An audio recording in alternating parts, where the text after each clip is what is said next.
celebration, I might have a toast with you. I'm feeling good, I'm feeling great, I'm terrific. We ain't taking no losses, we winning. Undefeated, check the percentage.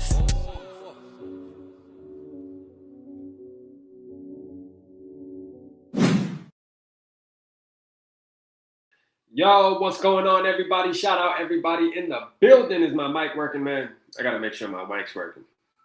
Oh, it's not, man. Y'all let me know, man, before we get started up in here. Let me see.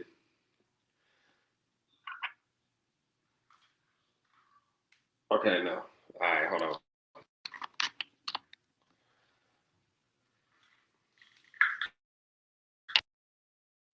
right, we should be good now. Shout out everybody. Make sure you hit the like button. Hit the like button, man, so we can get this thing pushed out.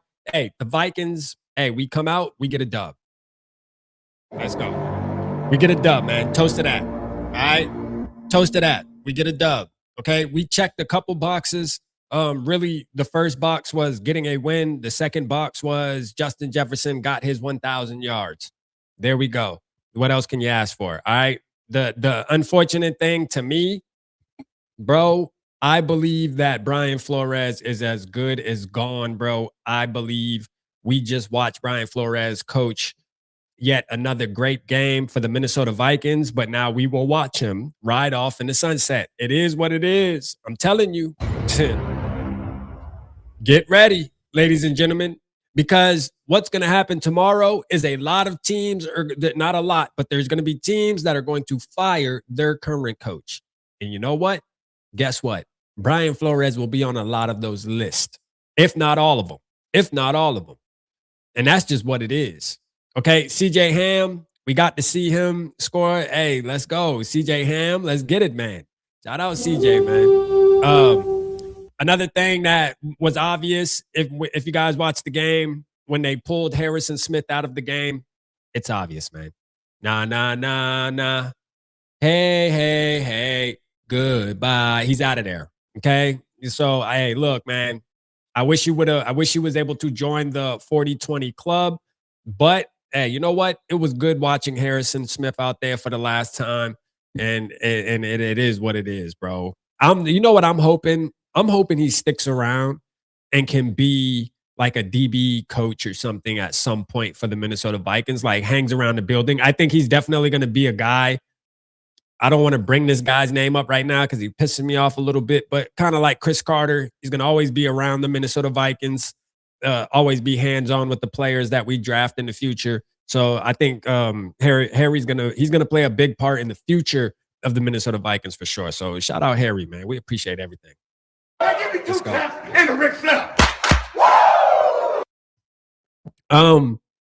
Hey man, Vikings get a dub. Vikings get a dub. We're gonna get into the real deal stuff though, bro. Like, I hate to do it, but besides getting a win, right? And I want to keep this positive for the most part. I really do. You know what I'm saying? I really do. But I gotta call the BS out real quick, bro. See, because this is my thing. As y'all know, so we'll talk real quick. JJ McCarthy, decent game. All right. JJ McCarthy played a decent game until. You know what I'm saying? Until. I want to pull this up real quick because I showed this in the Discord. I think this is important. To me, it's important. All right. Y'all look at this. I tweeted this after what happened with JJ McCarthy. Would you look at this? I want y'all to read. I want y'all to read that. I want y'all to read that because this is gonna lead into what we about to do right now. This is what's about to lead. Shout out to Evil with the 2, man. Shout out to Evil. First of all, this live is sponsored by my boy 10 Ton is #1 from Casino Tears. Make sure you go tap in with his podcast on Apple, Spotify, coming to YouTube soon. Casino Tears. Shout out Casino Tears, man. Shout out my broski, man. Let's go. Shout out my broski, man. Unfortunately, this is the last post-game show. Last post-game, so let's make it a good one. We're going to chill. But I want y'all to read this. Too Evil said, I was right about my prediction on JJ McCarthy's injury. Yeah. I edited this photo for everybody just so you could see it. I'm going to take me off the screen, man. Too Evil, I'm going to move you. I'm going to take me off the screen. Read that circle part, ladies and gentlemen. Just read that real quick.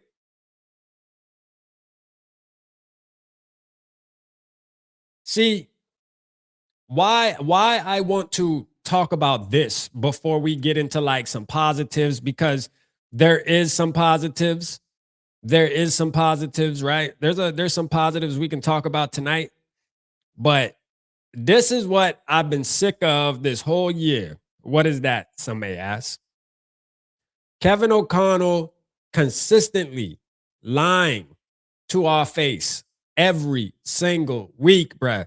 He come up with some new bullshit. Like, for real, bruh. Like, this is what's irritating me, man.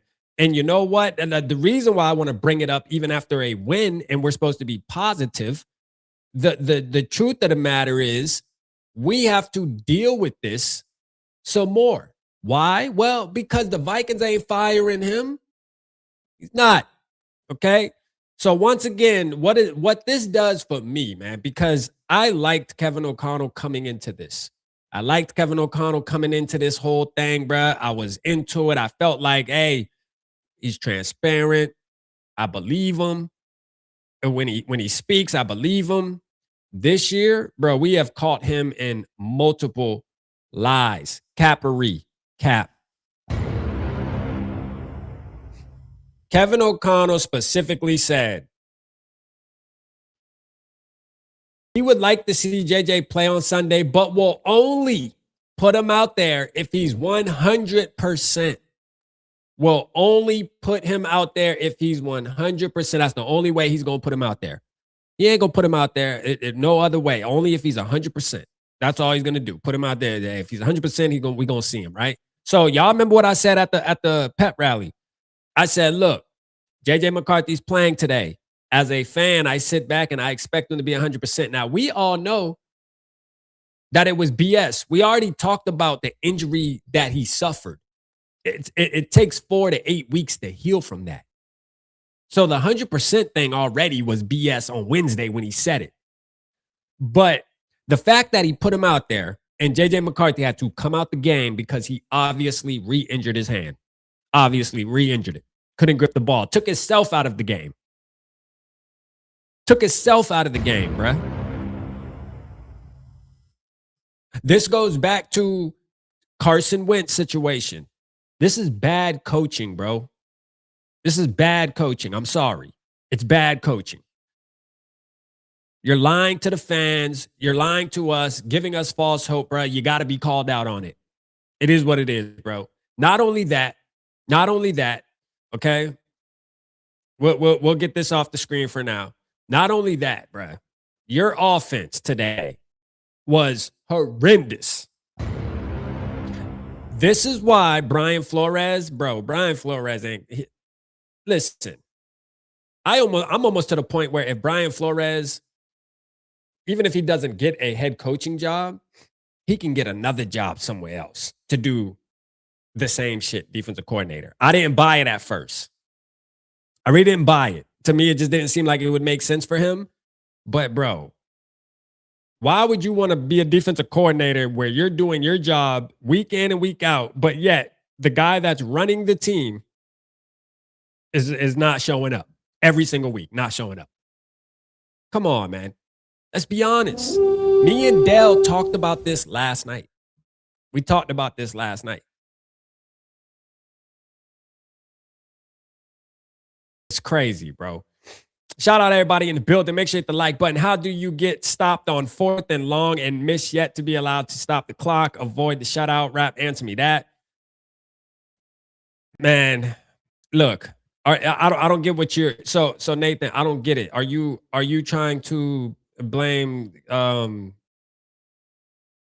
you trying to blame Brian Flores for something? I don't know what I'm talking about. I don't know. I'm lost, bro. I'm lost. Tell me. Robbed us from the shutout. Too evil. No one cares. Why stop the game with 1 second? Okay, I see what. So you're pretty much saying Matt LaFleur Rob, that's from a shutout. Listen, shutout, whatever. I get your point, right? Like it would have been nice to get a shutout. I get it, but I don't really care. We won, so I'm good with the win. I'm good with the win. But I mean, look, man, regardless of that, Brian Flores still showed that he is the man in charge without being the man in charge. Shout out Queen Mary in the crib. He's the man in charge without being the man in charge. Shout out Bulldog. Shout out Jets. Hippie. I see you. Barber Fade you up. Dale, what's good with you? I see you in the building. Let's go. OKC fan Crown. What's good, my dog? Let's go. T-Bass. He said hockey player toughness. KOC talk like a politician. He's full of shit. No, he really is, bro. The KOC is definitely, he's definitely full of it, bro. He's full of it, dog. Because let's look at this. Let me pull up this chat, man. And that's why I titled this. We ended on a somewhat positive note. Somewhat, somewhat. I mean, look, everything wasn't bad. It wasn't all bad. It wasn't all bad. Nah, it wasn't all bad. It wasn't all bad. But I mean, if we're going to be honest here, right? That's what we're about over here, right? Aren't we about calling it for what the hell it is? Okay. Well, let's do that. JJ McCarthy, 14 of 23, 182 yards. To me, like technically, I think he was playing a decent game. Like I think he was playing decent. He started missing more throws as the game went on before he took himself out of the game, but look, I think he was on track to at least have at least 250 plus yards. Like he would have hit a couple more of them big throws, man. Because KOC was still bombing it downfield, trying to throw passing. He still was running pass plays. So I give KOC the credit there, where JJ probably would have had over a 200 plus, 250 roughly.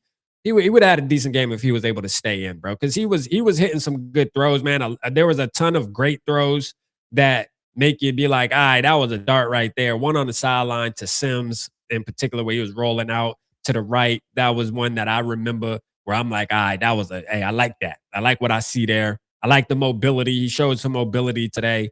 So he showed some stuff. With that being said, I don't think he showed enough to where everybody's going to be confident going into next season saying that he's solidified the starting job. Like he should just be the starter and nobody else should get an opportunity to compete, in my opinion. 10 football games. Hey, look, the team has won, right? We won 5 in a row, but we all know that our team won because the defense allowed us to. All right, let's just call it for what it is. The defense allowed us to do so. So JJ McCarthy, hey, I'm here for it. I want to see the process, but I think there should be some competition. I'm talking about real competition. I think there should be some real competition, though. I don't think there's a difference between me saying we should bring in some real competition and saying we should bring in a guy like Joe Burrow, Lamar Jackson. There's a difference there. You bring in one of those guys, that's not a competition. That is, you're going to get a new quarterback. What I'm saying, and I've said it 1,000 times already in the past couple of weeks, was let's go get a Zach Wilson, I don't know, Mac Jones, just somebody who, hey, they can fight to start, but they also understand that they could be QB2, and they're okay with that. They know it's a competition, okay? It's a game within the game, right? It's a game within the game, all right? I think that makes sense because we shouldn't just allow JJ McCarthy to go in there next season and just say, hey, this is your job. You showed us enough, bro. We trust you. And it's not even about just the play. It's about the availability. It's about the availability too. What sucks today is Kevin O'Connell put him in the game to play knowing he wasn't 100% healthy like he told us he would. This is what sucks about it because this is going to backfire. Now JJ McCarthy has to take the criticism because of KOC's dumbass. That's the truth, okay? Like that's what irritates me the most out of all of this. Is now we have people that are going to criticize JJ's injury because Kevin O'Connell decided to put him out there where he should have just hung it up, should have hung the cleats up. I told you it wasn't going to change anything on how we felt going into next season. It wasn't going to change anything. This dude's a nutcase, man. I'm trying not to rant tonight on Kevin O'Connell, man, and really be mad. We won 16-3. We beat the Packers. So shout out for that. You feel me? We beat the Whack Pack. And the Ric Flair. Cool. All right, we'll move on to the next topic, though. Max Brosmer. Listen, ladies and gentlemen, I want y'all to listen, and I want y'all to listen very clear. All right? And I mean this shit from the bottom of my heart. Max Brosmer is not good at football. I'm sorry, bruh. Max Brosmer cannot be the quarterback of this team ever. Ever. There is no path of Max Brosmer being the Vikings quarterback. None. And you ain't gonna sell me on nothing. You're not. All right. I've seen enough. He had one or two good throws. It's all gravy after that, bro. Like, listen, bro. The man is a practice squad shorty.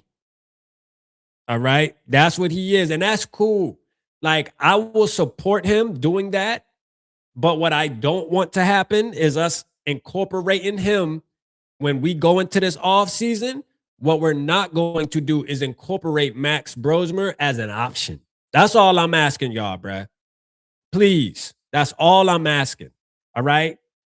He cannot be a name that we're throwing around. We've seen it, bro. Like, it is what it is. Like, people that think JJ McCarthy is bad, if you think he's bad, if you think JJ McCarthy isn't good at football, and then you sit back and you watch Brosmer come in, what is he then? You know what I'm saying? If the word is bad, horrible, bust for JJ, what the hell is the word for Brosmer? I mean, it got to be something crazy. You know what I'm saying? Like, for real. I'm just curious because, man, look, I get the Minnesota Golden Gopher. I get it, bro. I get it. You know what I mean? I would be there too, man. You feel me? I get it. I get the whole story. But, bro, like, let's call it for what the hell it is. No. All right? Nah. Ain't happening. Shout out my boy, man, D Woods. What's good with you, D Woods? Hey, D Woods, we got to lock in. Matter of fact, we got to lock in like this week, bro.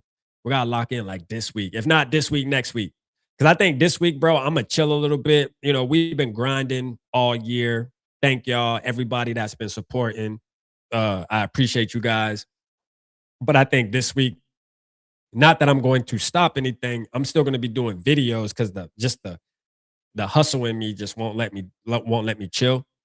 But as far as like live shows, bro, I probably ain't going live this week after the night. Next time we gonna go live is next Friday because we keeping the Friday lives. I gotta tap in with y'all at least one time, but you know, the middle of the week lives probably ain't gonna happen. Like the Wednesday, Thursday live, y'all ain't gonna see me this week. I'm be honest with y'all. Y'all ain't gonna see me this week. We got to regroup, bro. We got to regroup. I've seen enough, bro. Like for real. Hey, me and my skull, bro, were talking. We were talking, bro, and like. We were texting after Max Brosmer tripped over his damn self and then tried to throw the ball down. I don't know what the hell he did, but whatever he did, all right, whatever you want to call that play. After that play, man, me and my score bro text, we said, bro, I just said, bro, I need a break, bro. Like, I dead ass, I need a break, bro. Like, for real, bro. I need a break. Like, I'm being real, bro. I need a break. We got to chill, man. You know what I'm saying? I just can't do it, bro. I just can't do it, bro. I mean, this season has been just crazy. And guess what? We got a winning season, baby. Give me 2 taps and the Ric Flair. We finished the season 9-8, y'all. Think of that, like that is crazy to think about. That's crazy to think about. Shout out Anthony in the building. I see you, man. Shout out Anthony. Shout out Anthony, man. Hey, Marty just texted me. Marty McFly. He said he bet at the beginning of the season we would go 9-8 and he won 2K. Let's go. Shout out Marty, man. Hey. Let's get it, man. All right, so Jordan Mason was running the ball really good. Jordan Mason, hey, shout out Jordan Mason. Good thing to run the ball. Hey, nice way to run the ball tonight or today. Appreciate you all doing that because that gave me a little bit of excitement watching Jordan Mason run the ball. I'm gonna say this. I'm just gonna leave it. I'm gonna leave it on the line tonight how I really feel. And the truth of the matter is, I like Jordan Mason, but I want better. Crucify me if you want, bruh. Like, crucify me if you want. I like Jordan Mason, but I want better. I want a better back. And you know what? He ran today, but I realized he doesn't have breakaway speed. He doesn't have what I like in the back. That's all I'm saying. Pause if necessary. He just doesn't have what I like. You know what I mean? Like, he's a good back, but he doesn't have what I like. You know, I like more of the Bijan. See, my running back style is the prime Dalvin Cooks, the Bijan Robinsons, the Jahmyr Gibbs. Like, those are that's what I like. Jordan Mason isn't that. I like him. I want him to be on the team. I'm saying that. Like, I want Jordan Mason to be a Viking. So don't take this the wrong way. I want him to be a Viking. But I also want the Vikings to be semi-intentional on maybe trying to upgrade a little bit. All right. Just to get some balance there. That's all I'm saying. Somebody who can really hit a home run hitter. Y'all know I've been asking for a home run hitter for the last, how long Cook been gone? That many years. I'm just saying. Another thing I want to do, another thing I'm doing, and it's going to start this week. I'm going to be putting up the polls because I think this will be fun for the for us, man, to do something new. We're going to do, and let me hide this real quick so I can talk. Shout out cause and effect. I see you, boy. Appreciate you, brother. This is what we're gonna do. Make sure you're paying attention to the community tab this week specifically, because we're gonna do our own award show. We're gonna vote MVP. We're gonna vote most improved player. We're gonna do defensive player of the year and offensive player of the year. All right. So we're gonna have four categories. We're gonna have 4 categories. I just think it'll be fun for us. I'm gonna do the voting system. I'll start putting them out tomorrow, and you guys go vote. And then on Friday, we'll go through and it'll just be like end of the season award type show. I seen somebody doing it that was a Seahawks fan, and I'm like, I seen him do it last year, and I'm like, damn, that's a good idea, bro. Like, so I had to snatch it up. I think that'd be fun for us. See where we're at. So we're gonna pretty much have our own little voting system and still yet make it fun. Even though we didn't get to go into the playoffs or anything like that, it'd be good to gauge where we at. You know, it'll be good to gauge where we at. Like our MVP, it's gonna be specifically Vikings. It'll be specifically Vikings, like Vikings MVP, Vikings defensive player, Vikings offensive player of the year, Vikings most improved player. All right, that'll be lit, man. Bulldog said Jalen Redmond best defense and most improved. Hey, I'm gonna put his name up there. His name will be up there. His name will be up there. Laugh at me if you want. Will the Thrill could be our MVP this year. Hey, his name's gonna be on the MVP. His name will be on the MVP list. The Vikings made it easy for me too on which players to pick for each category because there wasn't a lot of really impact players. Some players might win 2. Some players are going to probably win 2 of the categories. Eric Wilson. Hey, I'm telling you, man. I'm telling you. And the comment section on these polls are going to be crazy. I already know y'all going to be going at each other. Y'all do every damn time. Y'all do every time, man. Shout out Cause and Effect, though. He said, shout out to the fan rap. We got a lot of thoughts and theories we need to do. This is shaping up to be the biggest offseason for the franchise. Yes. What do you think? And where do we go? Man, I think we need to draft good. They showed Kwesi Adolfo-Mensah during the game on the broadcast, and he ain't look up not one time. He's down there looking at his phone, acting like he putting in some work. Listen, brother, we on to you, dog. We on to you, okay? We on to you, bro. You ain't fooling us, all right? So look here, you can be on that phone all you want, acting like you doing this, that, and the third, but the reality is, okay, the reality is you better draft right this year, bro. You better hit a home run. God damn it. If it ain't out, you better make us believe it is. You know what I'm saying? You better make us believe it is. For real. You better make us believe it is. There is no excuses. None. We better see something, man. Shout out to Evil, man, with the 5. Appreciate you, Tui. And cause I'm gonna tell you like this, bro. We're gonna be talking about quarterbacks and stuff. I'm kind of trying to push it to the side because I know it's gonna be something. We have 7 months. We have 7 months, bro.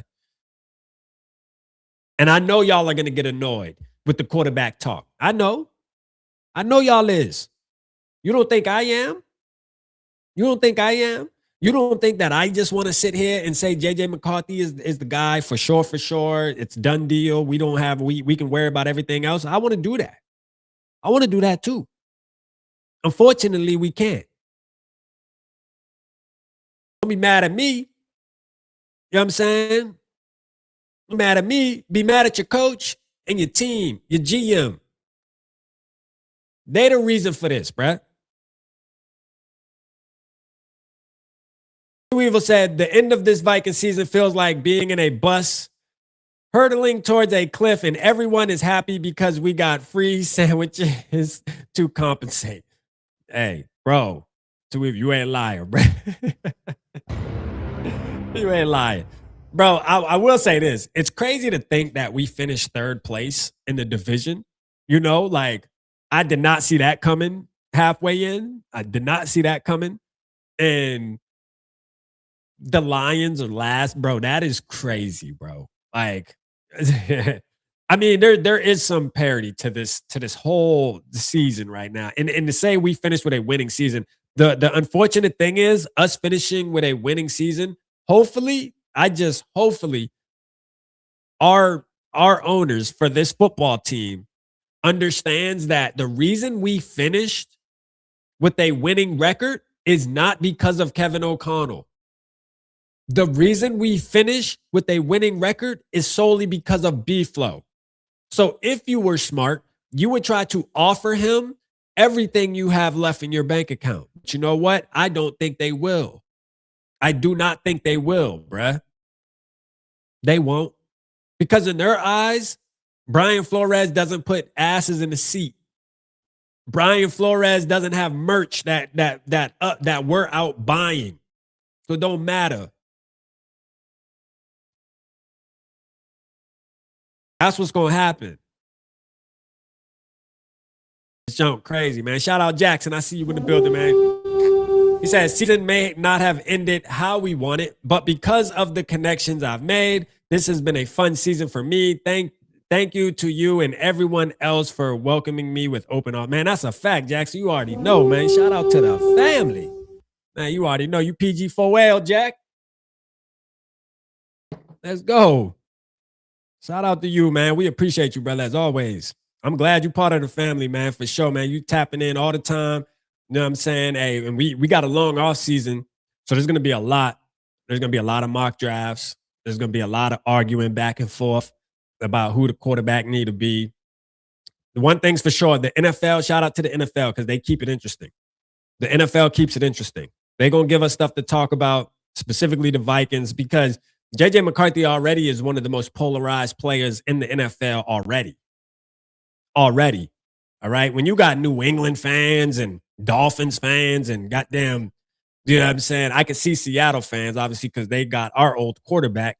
But like when you got random team Texans and shit talking about JJ McCarthy, you know, bro, like this dude is polarized. Everybody want to know what's up.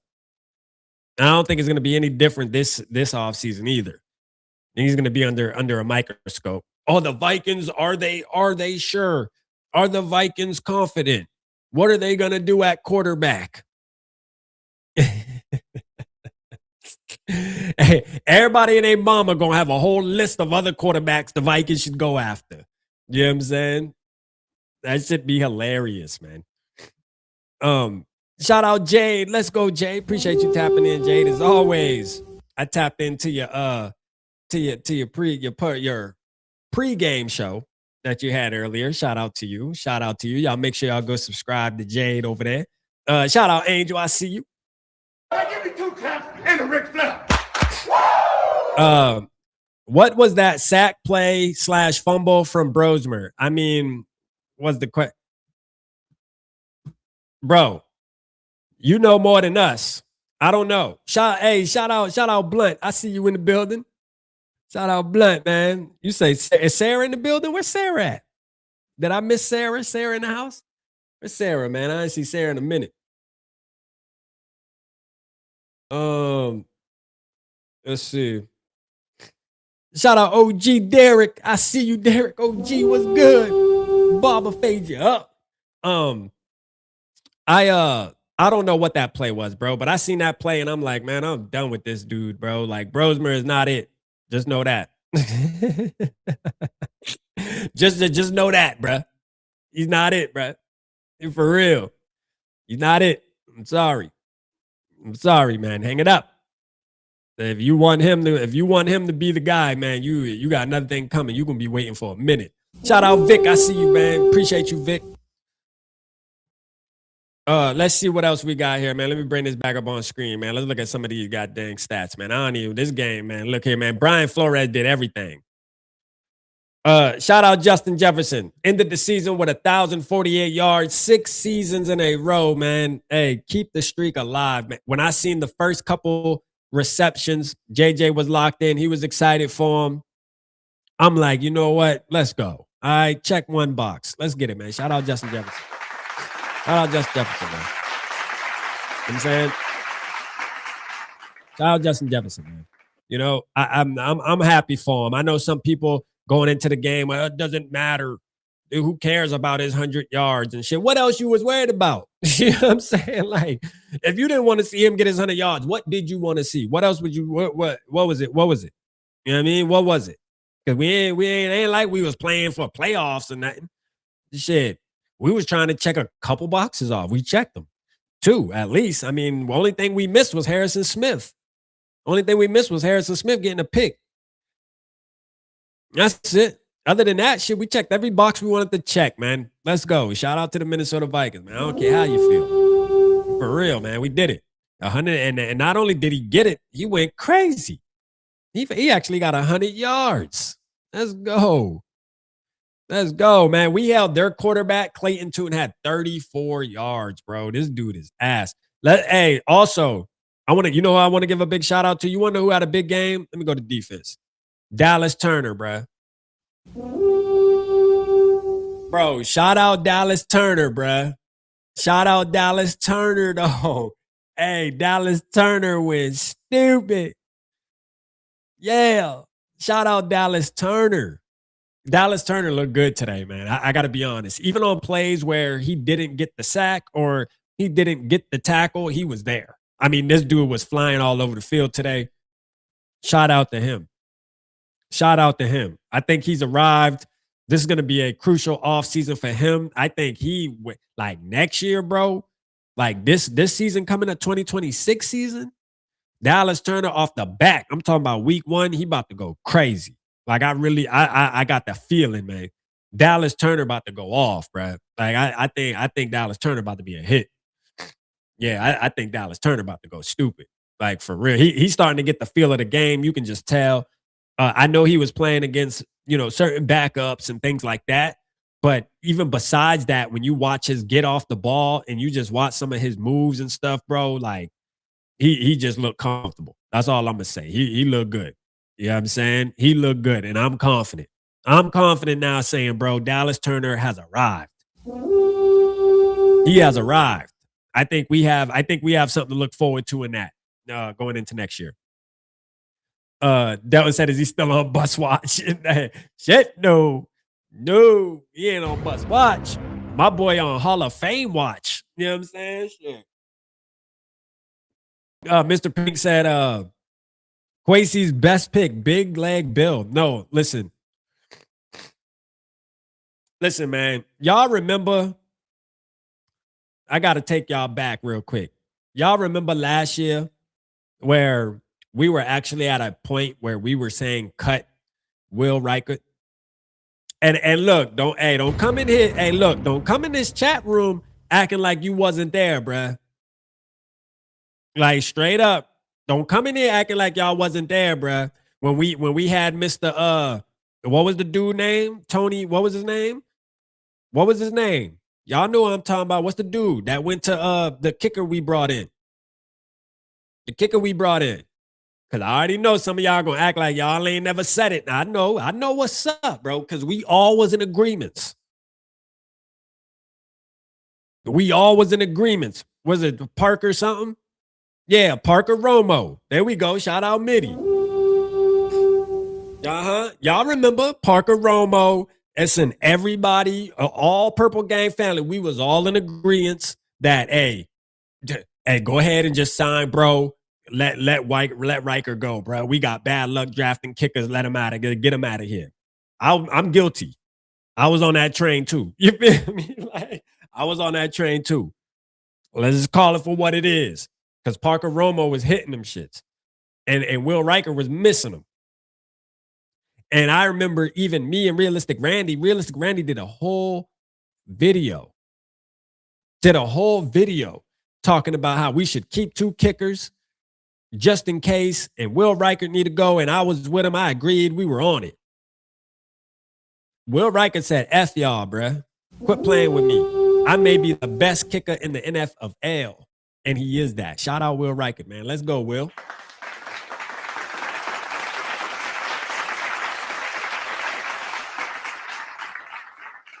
George Blunt said, where's the super chat donation button? It should, I don't know. It should be on the bottom somewhere. Unless they done took the monetization off because we talking our shit. It could be. I don't know. That's all right, bro. Like, I know you support, bro. Just hit the like button, bro. Just support me. Just get vocal in the chat. Just get vocal in the chat. That's the donation right there. You know what I'm saying? That's the donation, bro. Just get vocal, bro. Keep getting vocal, bro. Ain't even about the dollar. Ain't even about it. I actually think McCarthy likes getting physical. He's a QB. Look, he be hunting for that contact, right? I'm glad you brought that up, Todd, because when he did that, y'all saw the stumble. Am I the only one who, after he stumbled, because it didn't look like he got tripped, I thought he had like concussion symptoms. Like, I saw the stumble and my heart dropped. I'm like, oh, this motherfucker. Like, I'm like, you done went in there and put your damn shoulder and head, and I'm looking for the replay. Like, did he hit his head, bro? Because I saw the stumble, and I'm like, oh, this motherfucker done got woozy.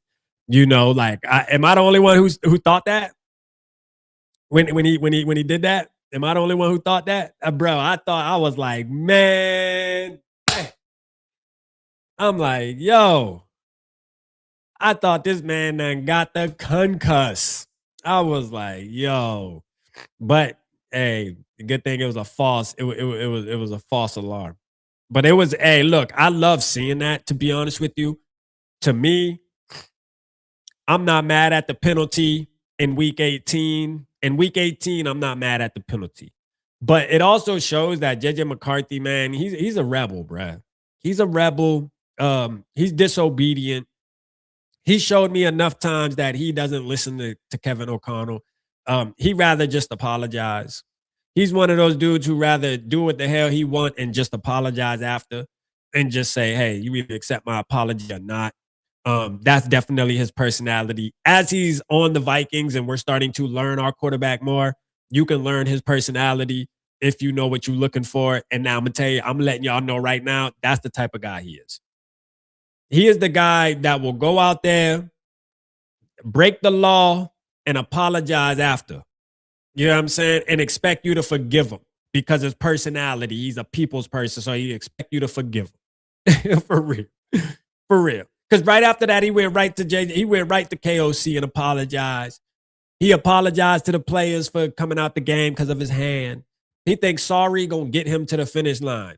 Now, this is the thing. As far as me as a fan, I ain't gonna hear sorry, but so many times, bro, you better start playing right. But I'm not mad at that penalty. That penalty in week 18 with nothing on the line, man, fuck it, man. Go out with a bang. I mean, look what this season has been. I mean, you hit bro with a nasty stiffy. Like, let's go, bruh.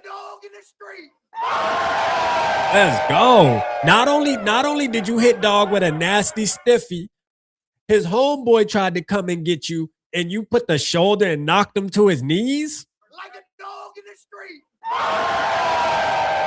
Man, look here, man. I ain't mad at all. Give me the 15 any day, bro, on week 18. You hear me? Like, for real. Week 18, nothing on the line. Give me the 15 yards every day. Every time, bro. I'm taking the 15 every single time. Every single time. I like that. I'm gonna be honest with you. I like that. Anybody who wants to sit here and complain about that and say, oh, but man, you took the penalty, man, relax, bruh. Stop it. All right?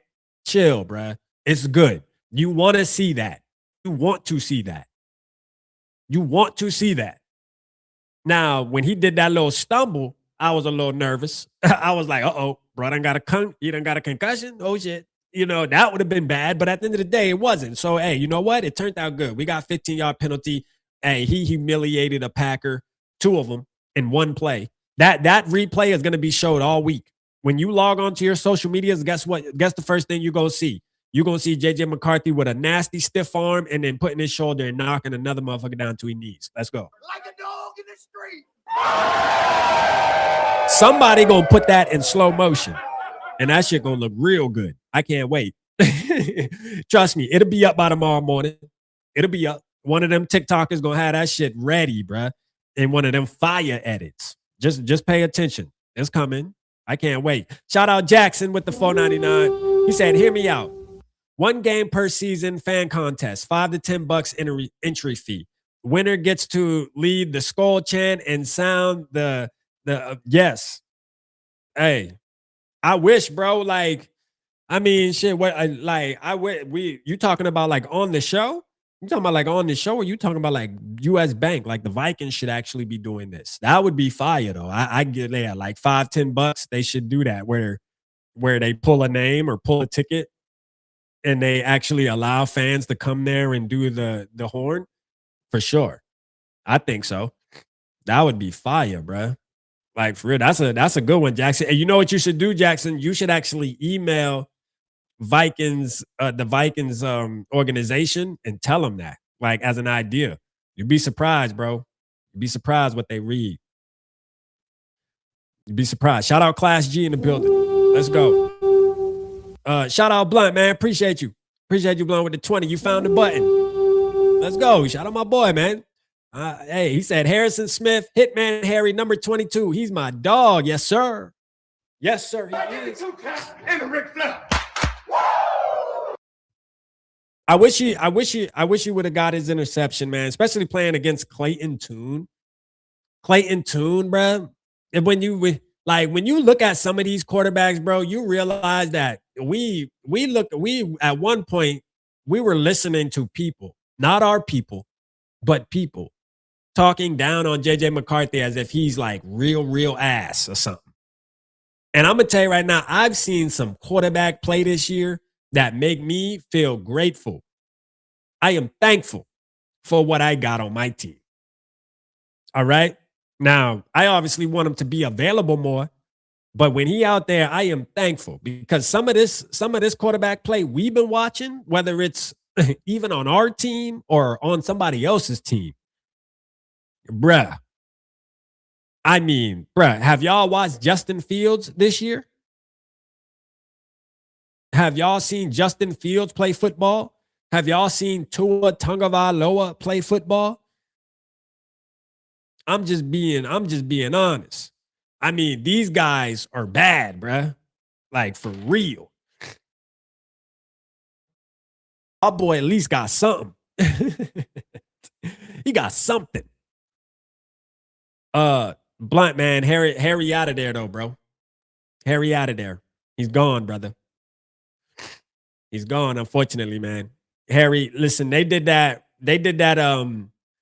standing ovation for him. And what set it for me was Justin Jefferson as he was walking off the field, giving him the little, shoulder tug and the smack on the back of the helmet, letting me know like he already let the team know. See, the official news hasn't came out yet.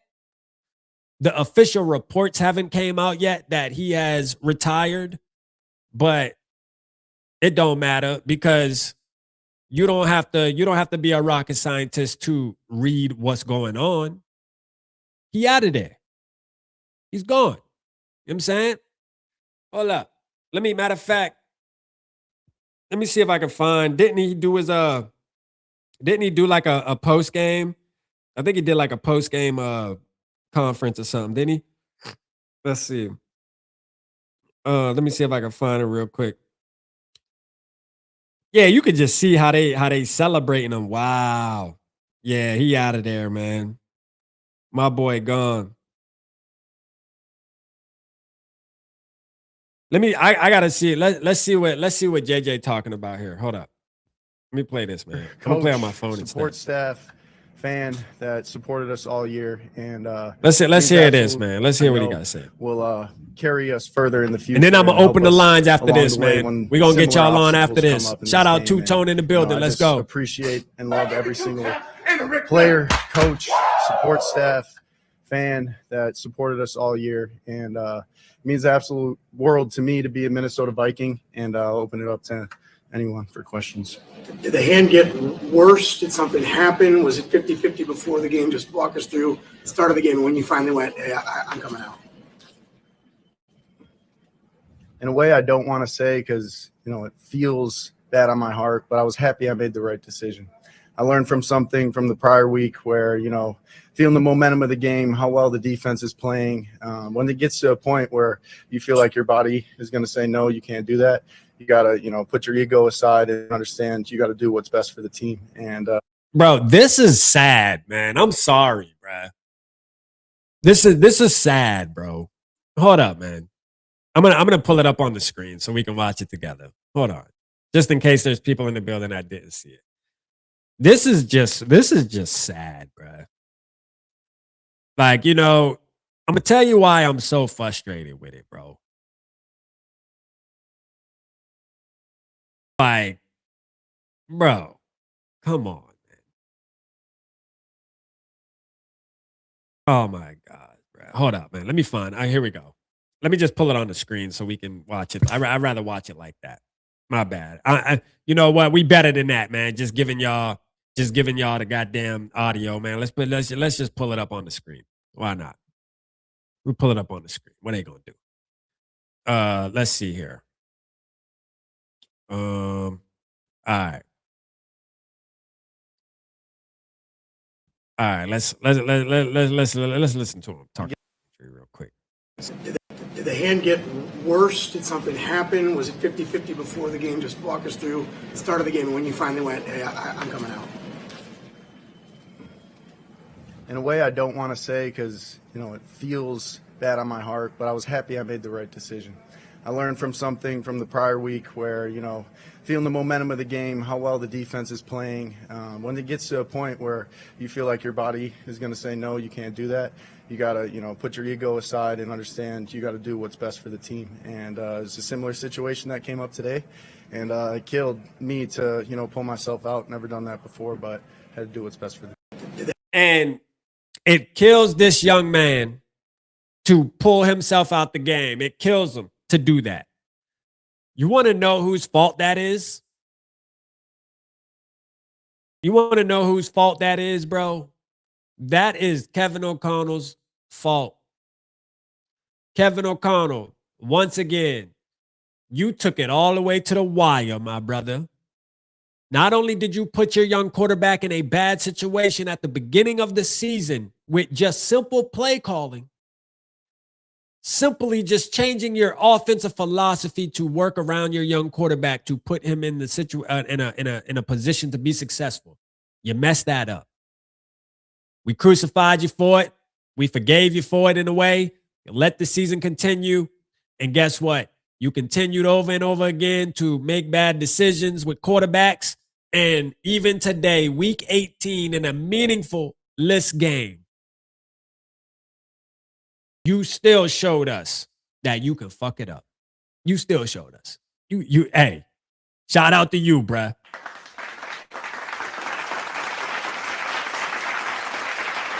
This couldn't be possible without you.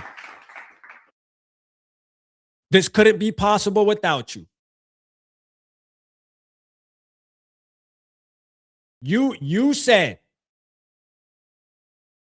remember, you said, hold up, man. Hold up. Y'all know, hey, look, we ain't gonna beat around. We ain't gonna beat around it. We're gonna tell him exactly. We're gonna tell him exactly what he said. You said this, Kevin O'Connell. You said that.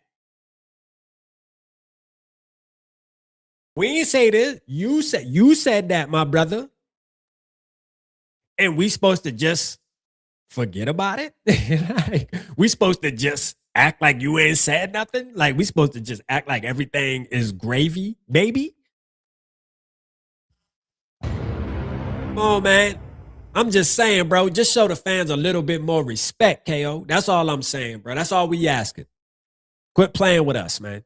For real. Quit doing that. Because now you got, you put your quarterback is on the podium. Damn, they want to cry. Damn, they want to cry, bruh. And I don't want to hear that JJ McCarthy's told me that he wanted to play. Because that's the excuse you used with Carson Wentz when you damn near got him killed on the field in front of everybody to watch. At what point are you going to make head coaching decisions? That's where the disconnect is at. I don't think you understand me. The disconnect is, when are you going to actually start making head coaching decisions? Knowing he wasn't 100%. JJ McCarthy said, I want to see, KOC said, I want to see him play on Sunday, but I will only put him out there if he's 100%. That's what you said, mother effer. We can't keep giving this dude a pass. We just can't, bruh. I'm sorry. We just can't. That's unacceptable. Yeah, we gonna let, yeah. You told us you were gonna run the ball this year. Lied. I'm sorry. We cooking this dude, man, this offseason, bruh. And you know what? It isn't gonna change anything. He's gonna be the head coach. He's gonna be the head coach of the team. But the truth is, he lies to us over and over again. Now, let me ask you this. Now, we go watch his press conference right now. Am I supposed to believe anything he says? My trust messed up now. You know what I mean? You done messed my trust up, bro. I kind of threw the run the ball thing under the rug and was like, all right, I know you was capping. You showed us you lied to us. We took it on the chin, bro. We you know what I mean? And now we see this. And y'all remember during the Carson Wentz whole thing, there was another lie in that. It got dark for him. You know, it's just over and over again, bro. This dude just keeps, you know, just acting like we stupid, bro. I don't like that, bro. I don't like that. I'm gonna be honest with you. I don't. We gotta bring the receipts out. Every once in a while, we gotta bring the receipts out on KO and call it for what it is. Everybody thinks he's this angel that doesn't make any mistakes, and he comes out and he talks good as a mug. But listen, bro, right there, I just showed you guys a blunt. This man lied right to our face on Wednesday, just a couple days ago. Just lied to us. And now our 22-year-old quarterback had to pull himself out of the game, bro. The coach didn't pull him. He had to pull himself.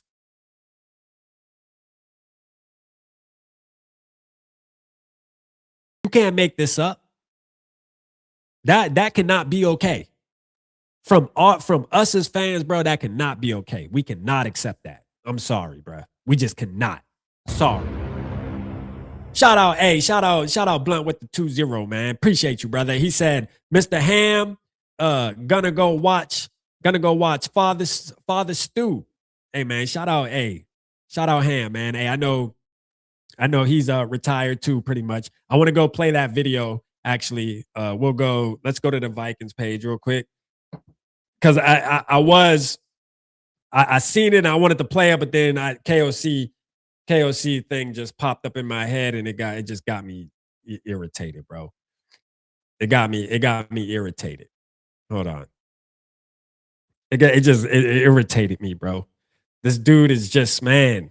I mean, it's just so, bro. And this is coming from somebody, like I've said 1,000 times, that supported him, bro. Supported him. Like over and over again, bro. I just feel disrespected. I really do. I feel disrespected to the max. I can't stand when I'm. This is not politics, bro. Quit going up there. Quit going up on the podium lying to us, bro. Just tell it. Just call it for what it is. What's so hard about that? It's football. You know what I'm saying? Like, it's football, bro. Like, we ain't telling you to tell us the play you about to run on 3rd and 1 right before you about to do it on national television. We telling you, man, on Wednesday, just tell us what the hell it is, man. You know, please, bro. It's that simple, dog. Hey, right here,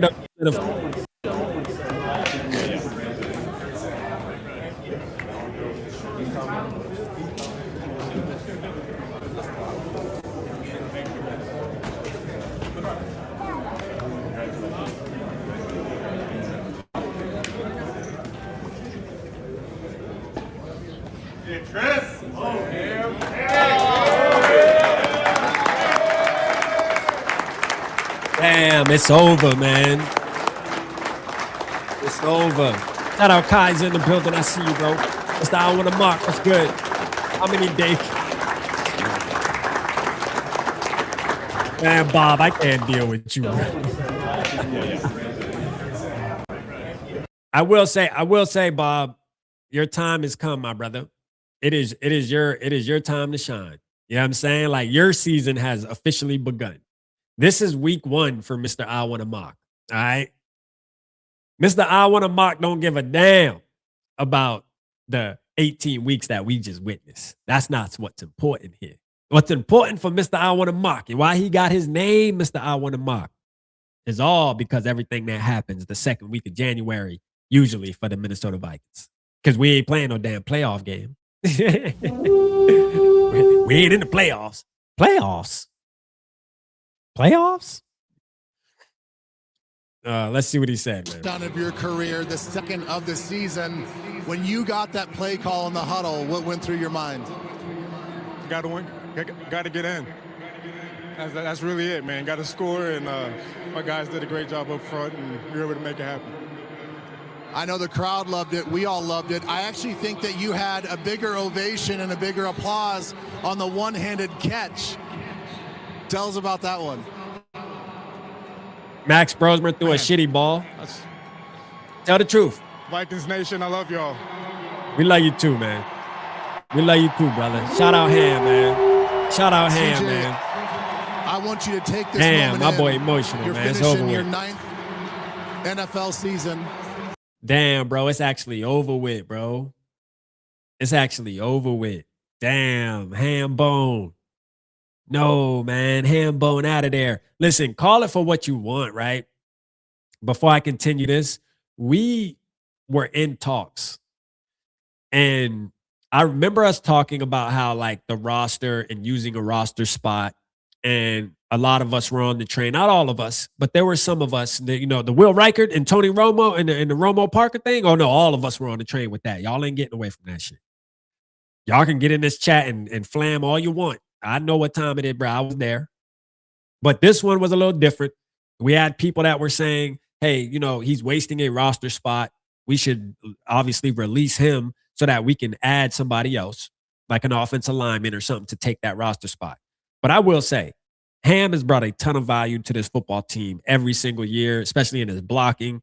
I mean, he's made some great plays for the Minnesota Vikings. I mean, look, I've seen him make plays where it made me question why we aren't handing him off the ball more. Why we aren't throwing him the ball more. Think of some of the catches we've seen him make downfield. And think of some of the runs we've seen. Like, he actually could have been RB2. There's been years where he could have been RB2, bro. Like, he could have been the bruiser. 3rd and 1. Why aren't you handing it to Ham? I mean, there was a ton of questions that I had when I would watch CJ Ham play. And it's like, why aren't we utilizing him more? Because I do believe, we used him good, but I think there was a lot of opportunities to really make his career a lot better than what it was. It was good. His career was good. He did what he was supposed to do, especially as a fullback in the NFL, which has been dead for a while. Teams aren't using fullbacks. So he kept it alive. He might be damn near the last fullback we see, man. Like, this is the end of an era, man.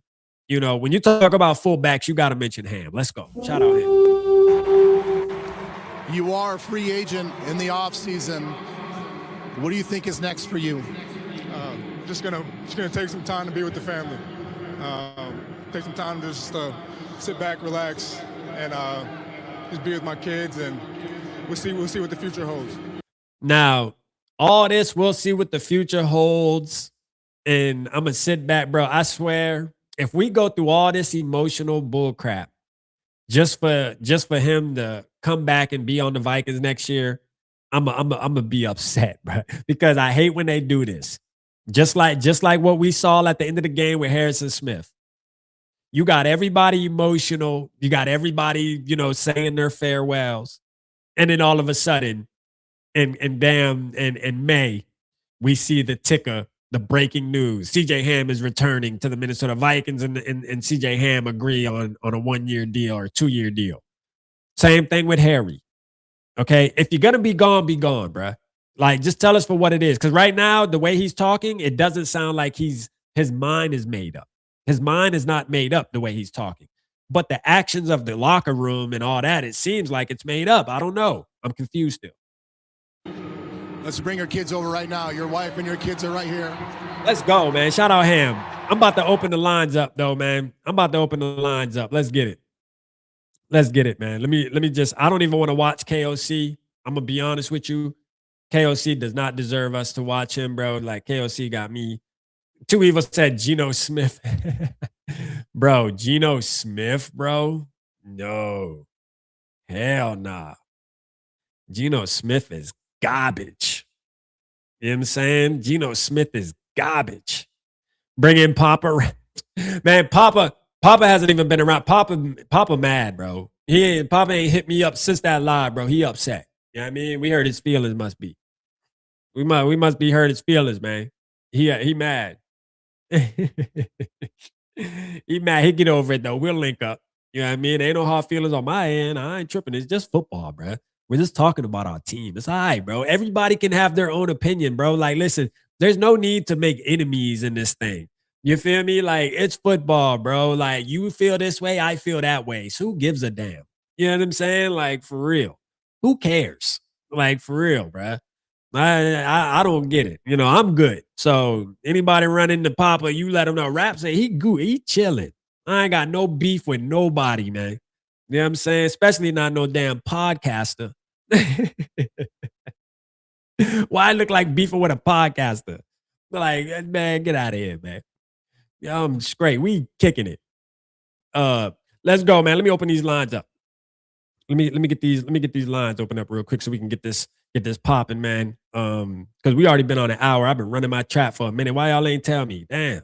Y'all got me on here running my mouth, man. It's y'all turn to run y'all mouth now. I'm about to be quiet. Man. Come on. Let me pin this real quick. It's y'all turn to talk. I'm quiet now. What y'all got to say, man? End of the year. End of the year, man. Link is at the top of the chat, man. Get vocal. Let's go. We'll wait for y'all, man. I got a little bit of time. Davey OG, let's go. Yeah, what's up, my friend? Man, what's up, brother? Talk to us. I was thinking earlier, I would like to know what the relationship was between KOC and B-Flow. Yeah. Nobody talks about that and haven't heard anything. Did they have an amiable relationship, or B-Flow was like, this fucking dude doesn't know what he's doing. He's got his head up his ass most of the time. I think the second He goes, part. this is not the way to run a team. And that would be perfect ammunition for Flores to say, I'm out of here. Exactly. I think the second part.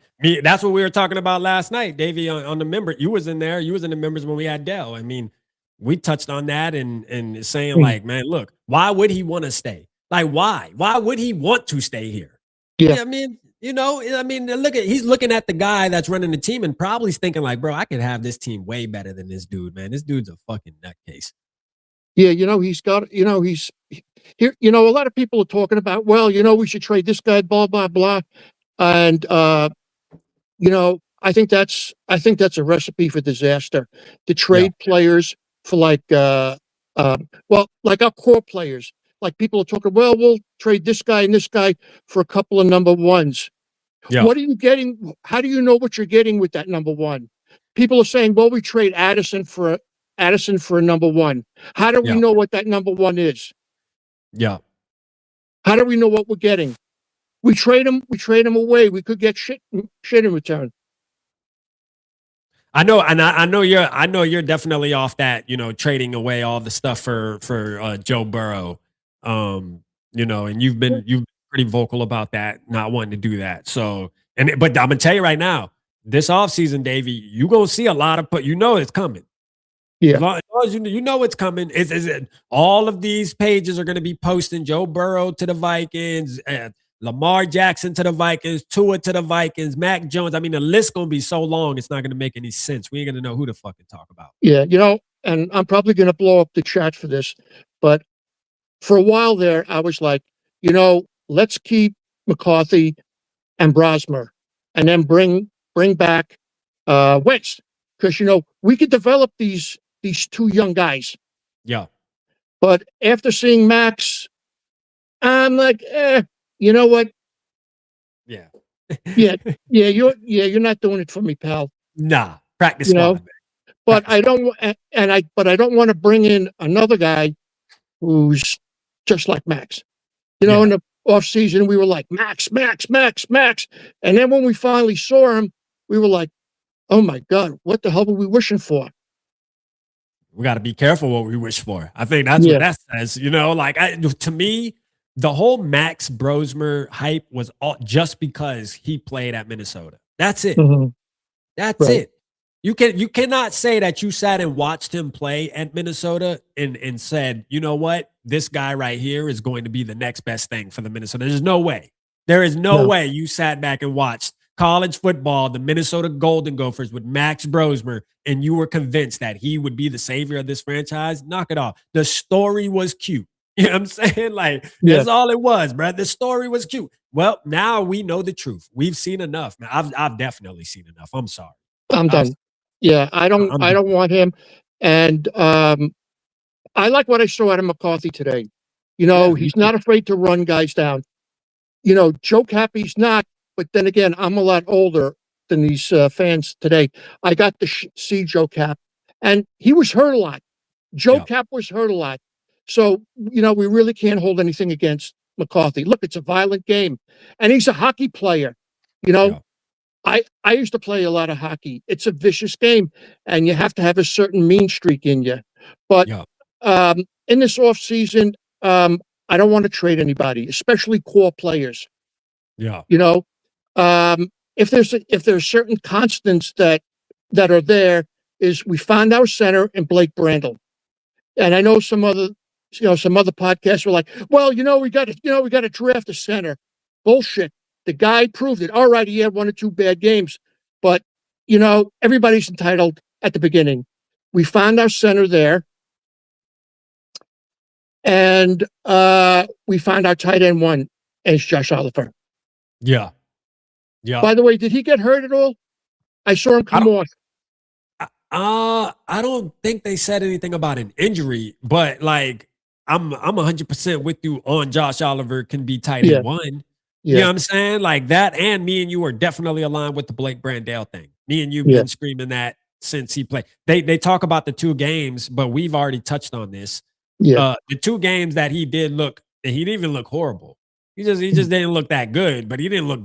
I mean, he looked better than Bradbury ever looked. And I'm gonna tell you right now, it was against some top-notch defensive tackles where I think he gets reps, he turns into a really good center. Yeah. We need to keep him there, man. Yeah, so I'm not on that. Definitely. I'm not on that draft a center shit. No, we got a center. He's on the team. Yeah. And I'm not in favor of trading core players for draft picks that we don't know anything about. Are you in favor with trading? Are you in favor with trading TJ Hawkinson? Yeah, get rid of him. Yeah. Yeah. So you wouldn't consider him a core player. He fell out of favor with me last year. Mm-hmm. Because every time I see him and he catches the ball, he falls down.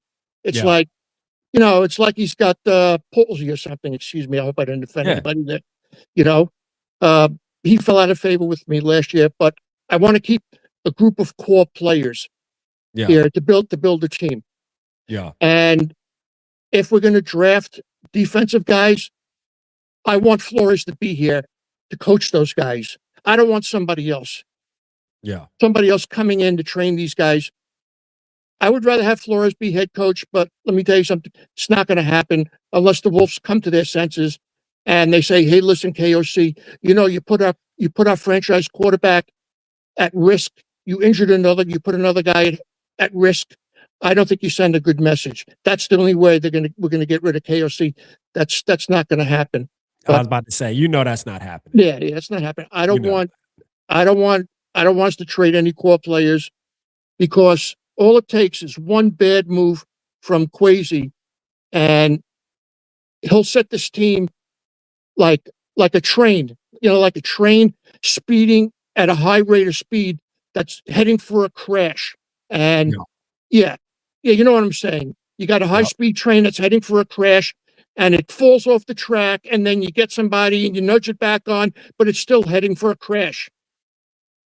Yep. That's what I'm thinking. But no, I'm with you. OG. Hey, you got a lot of love in the chat right now. You got a lot of love. They saying you spitting fire, man. You talking the truth. Hey, it is what it is, bro. It's very simple. Yeah. It's very simple. The problem's going to be Kwesi and them making this shit more difficult than it needs to be. Right. If they just keep it simple and make these simple moves that would make a hell of a difference moving forward with this football team. But you know what? I think they're going to make it difficult because that's what we've seen. They'll make it difficult. If KOC hasn't lost the locker room, he lost a lot of the fan base this year. Oh yeah, absolutely. Talking out of his ass. He put JJ McCarthy in such a horrible situation today in week 18. He took it to the wire. Right. I mean, he took the BS all the way to the last whistle, man. I swear, you cannot make this shit up, man. Kevin O'Connell, man. I mean, oh man, whatever. It's like we're dealing with like a snake oil salesman. We don't know what to believe, But I mean, anyway, and he speaks with so much confidence, as if he's telling us the damn truth. I mean, that's the part that gets me. He gets on there and looks us right in the face, looks right into the camera, talking with so much confidence, just for us to find out, like, yo, hold on a minute, didn't you just say this 2 days ago? What happened? What was that? What was that all about? Yeah, I don't even want to go listen to his post game. Yeah, I don't want to make a personal attack against the guy, but people who think they're full of themselves believe, they believe what they speak, Yeah. So, no, man. And I don't think it's going to change. Yeah, I don't think so either. It is what it is, man. We got to deal with KO, man. It's gonna be that. And this is coming from somebody who loved him when we first got him, man. I was bought in. I was bought in. I gotta admit, I was bought in, man. But he's showing me his true colors now. Now that we're, honeymoon stage is over. That's the reality. And that's usually what happens. Once the honeymoon stage is over, we get to see the real deal, and we're seeing the real deal, and it's BS. And that's just what it is. Right.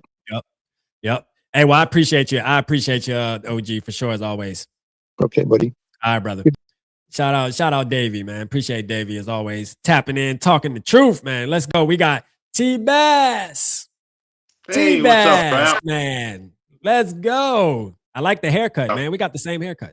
Hey, I didn't watch the game today. I went fishing. Oh, man. You went fishing instead? Well, shit, hey, you know what? I ain't mad at you. You went fishing, brother. So, just listening to you, you're pretty pissed at KOC. So, oh, yeah, KOC is pretty shit. Few narratives for me is I'm glad we talked about this a couple weeks ago, Yeah. McCarthy's got to learn how to play injured a little bit. So I'm kind of glad he kind of gave him a try. I know you're pissed off. He said, I'm not going to play him until he's 100%. But right. So that was kind of a learning process. But here's what I'm thinking. That Carson Wentz debacle goes much, much more deeper than anybody thinks in the locker room. What do you think all the Vikings, after that Carson Wentz thing, what do you think all the players' agents are telling these guys? Agents are, They want their players playing and not get hurt because they make a percentage of it. True. I guarantee it. They're saying, "Hey, don't trust this guy. Look out for yourself because he's gonna fucking kill you. He's not gonna take you out of the game. Yeah. Take yourself out of the game." You know that's sad that McCarthy had to take himself out of the game. That's sad, man. That's crazy. But crazy. That might be something his agent was saying. Hey, dude, you look out for yourself because this guy, look what he did to Carson Wentz. That was one of the worst things I ever seen in football. What he did to Wentz. Oh yeah, that was bad. That literally was bad. Yeah. And like he couldn't tell, and he wouldn't take the guy out of the game. You know, hats off to Wentz for keep on trying, but you know what? That was ridiculous. And you can't say he didn't lose face to a lot of the Viking players who were probably on the sidelines going, what the fuck is this guy doing? Yeah. What is he doing? He's putting that guy back out there. So I think Wentz should be on the team next year if he's healthy. I seen him on the sideline today. I mean, just for what he did this season for them. Yeah. But can I talk about a few narratives? Yeah, go ahead. I think are getting blown way out of proportion. Real quick, Bass. Real quick before you go. Shout out 10 Ton, man. 10 Ton, a reason why he is the sponsor of this post game. Shout out 10 Ton is number one. Appreciate you, brother. Real quick, I just want to read his comment. He said, "What a shame if this was Smith's last game. It was exactly like watching preseason. Keep Flores, Wilson, get rid of Grigson and Cam, and all overpaid, underproducing players. Blame the Wilfs." Hey, there you go, man. Shout out 10 Ton is number one, man. Casino Tears. Make sure you go tap into Casino Tears. Yeah. So, one, J.J. McCarthy's a hockey player. I seen you put that in the chat earlier. No. Wait. J.J. McCarthy quit playing hockey at age 12. Yeah. He played Little League hockey in the state of Illinois. It wasn't like he was in the Canadian junior leagues or something. He was playing Little League hockey. That's like saying Justin Jefferson hit 20 home runs in Little League. He's the next Bo Jackson because he did it in Little League. So you know, it's just narratives like that kind of drive me nuts about McCarthy. Let the kid play. Yeah. My second narrative is Justin Jefferson got 1,000 yards. He did. Big deal. Yeah. Big deal. 17 game season, that's 58 yards a game. I expect a hell of a lot more for somebody getting paid $31 million. I mean, yeah. Than 58 yards a game. It's not a statistic. That statistic was a benchmark way back when it was a 12-game season. Yeah. And that was a big deal. You got 1,000 yards rushing or thing in 12 games. It kind of carry over into 14 games. But now 16, 17 games. Jesus Christ. It's what I mean, put it this way, a guy gets 400-yard games, which I would hope Justin Jefferson on a right. I don't care who the quarterback is. Yeah. That basically erases 4 other games in that 17-game season that he doesn't even have to gain any yards. But T-Bass, can I ask you something though? Like, think about this. The offensive line, we talked about it, has not been good this season. The quarterback play has been pretty bad this season for the Minnesota Vikings. And the play calling. I mean, look at how many things he has going against him, and he still got the 1,000. You got to give him a little bit of flowers.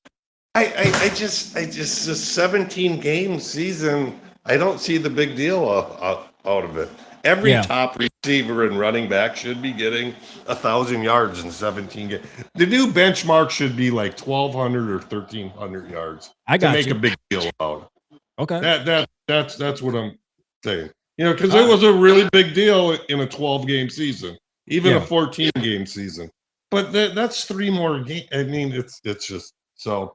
But yeah, I just, you're really hot on Kevin O'Connell right now. Yeah, man. Kevin O'Connell got me pissed off once again, bro. Like, and I just hate what I don't like is having somebody that lies to us over and over again and then acting as if nothing happened and just gets to move on with his day and continue to tell us bullshit. And we're supposed to buy into it and get excited about the team now because we don't know what to believe. You know what I mean? Like you tell us something and we're like, should we get excited about it? Because I don't know. Because you might be BSing us right now. That's what we're used to. When I was living up in Illinois in Bears country, this sounds a lot familiar as when Ditka left and Dave Wannstedt got the head coaching job because he was on the Cowboys with all those Super Bowls. I mean, and he was horseshit. Yeah. All right. And then once he left, and this is what I'm waiting for with Kevin O'Connell. Once he left, you heard Bear players saying, you know, that guy wouldn't look you in the eye. He lied to you all the time. He was a piece of shit. I'm waiting for people like Adam Thielen to maybe say something this year, or some people that played on the Vikings that left, maybe not under the greatest terms. Yeah. Start talking about what this guy's like behind closed doors. I do. I'm waiting for that this offseason or next offseason, or when he gets fired, people are like, yeah, it wasn't all kumbaya as you think. Yeah. This guy straight out lied to you. He was an asshole that only cared about himself. And I'm thinking that's going to start coming out. But we'll see. We'll see, man. What's your chances you think Flores stays? Is it probably like 5%. I think he's gone. I think he's as good as gone. Even if, and I'm to the point after watching today's game, I think it's to the point where he may not even want to work with Kevin O'Connell. Regardless. I've been saying that for weeks now. You're a coordinator and you want to get into fast lane to be a head coach. Yeah. You want to be on a Super Bowl team. Yeah. That's how you get into fast lane to get into a head coach's spot, is be on a Super Bowl team. Now, does Brian Flores, this might piss people off, does Brian Flores think, if I can do this in Dallas with their talent and with their offense, do I have a better chance of getting to the Super Bowl with somebody like Dallas or staying with Kevin O'Connell?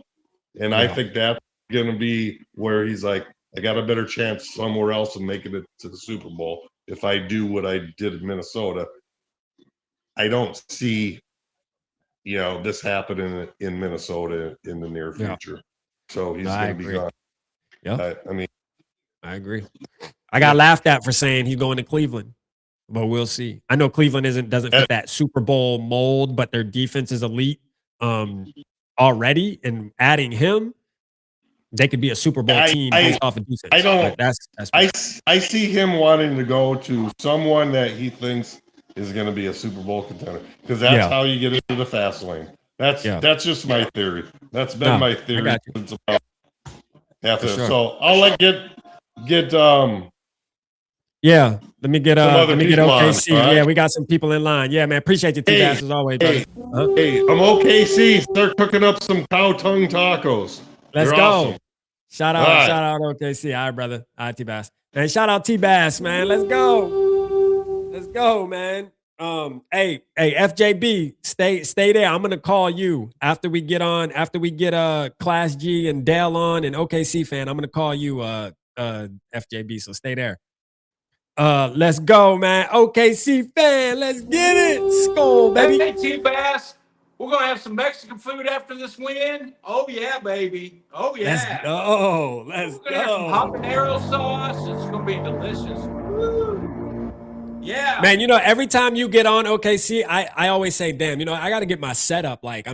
Your setup is just out of this world, man. You make the podcast look bad, man. Holy. Hey, man. I'm just a fan of you, brother. Yes, sir. Yes, sir, man. So how you feeling? Davey Chains, OG. I went on a show with him one time. Yeah. Man, that guy, I love that guy. He was before me. He was a fan of Joe Cap. I didn't come in until Tarkenton Days. See Tarkenton Days? Signed helmet by Tarkenton. All right. I didn't come until Tarkenton Days. But that guy's been in it way before me. See, Yeah. next year is going to be my 50th anniversary to be a Viking fan. So, but Yeah. Davey OG, man, someday I will be you, brother. Let's go, man. Let's go. All Vic right, Ryder said, T-Bass. hope the wife's feeling better, man. Okay. So yeah, for sure, man. We praying. T-Bass. Here's the deal. I understand trying to get Jefferson 1,000 yards. It's all about the little things. I mean, we pretty much got knocked out by Thanksgiving. So we wanted the little things in the game. You know, getting Jefferson his yards, getting Smith his reception, getting JJ, you know, to have a good game. It turned into the little things. So that's why it's like, yeah, Justin Jefferson with that contract, he should have 1,700, 2,000 yards. But it's just the year that we had. It's the year. Yeah. T-Bass, we just tried to cling on to the little things. Just the little things. Hey, what's going on with your jersey? You said you're going to have Peterson jersey on. What happened? Oh, I did say, did I? Damn it. I did say I was going to, man, I was having faith today, and I'm like, let me put on my JJ McCarthy. This is my favorite JJ shirt, so I was dragging it. It's a nice shirt. I was having faith. I was feeling good. I'm like, man, JJ's going to, you know, change everybody's minds. The ones that don't believe he was going to come out, which I do. I got to say, okay, so he played good while he was in there, in my opinion. I mean, I think he played good enough, but I mean, it could be better, but you know, for the most part, I don't think it changed anything. Like if you felt one way before the game, I don't think it changed your mind on anything after this game either, though. So we're kind of still in the same spot. I'm sure a lot of people are going to be talking about that centerfold in Cincinnati, but like I said, he ain't us. Yeah. He's not us. No. All right. So I want the kid to do good. I want him to be just kind of come up in the ranks of the Minnesota Vikings and be our guy instead of us going and getting a guy. I want him to come up with it. Now, KOC, boy, man, it's like your job's on the line next year, brother. Your job's on the line.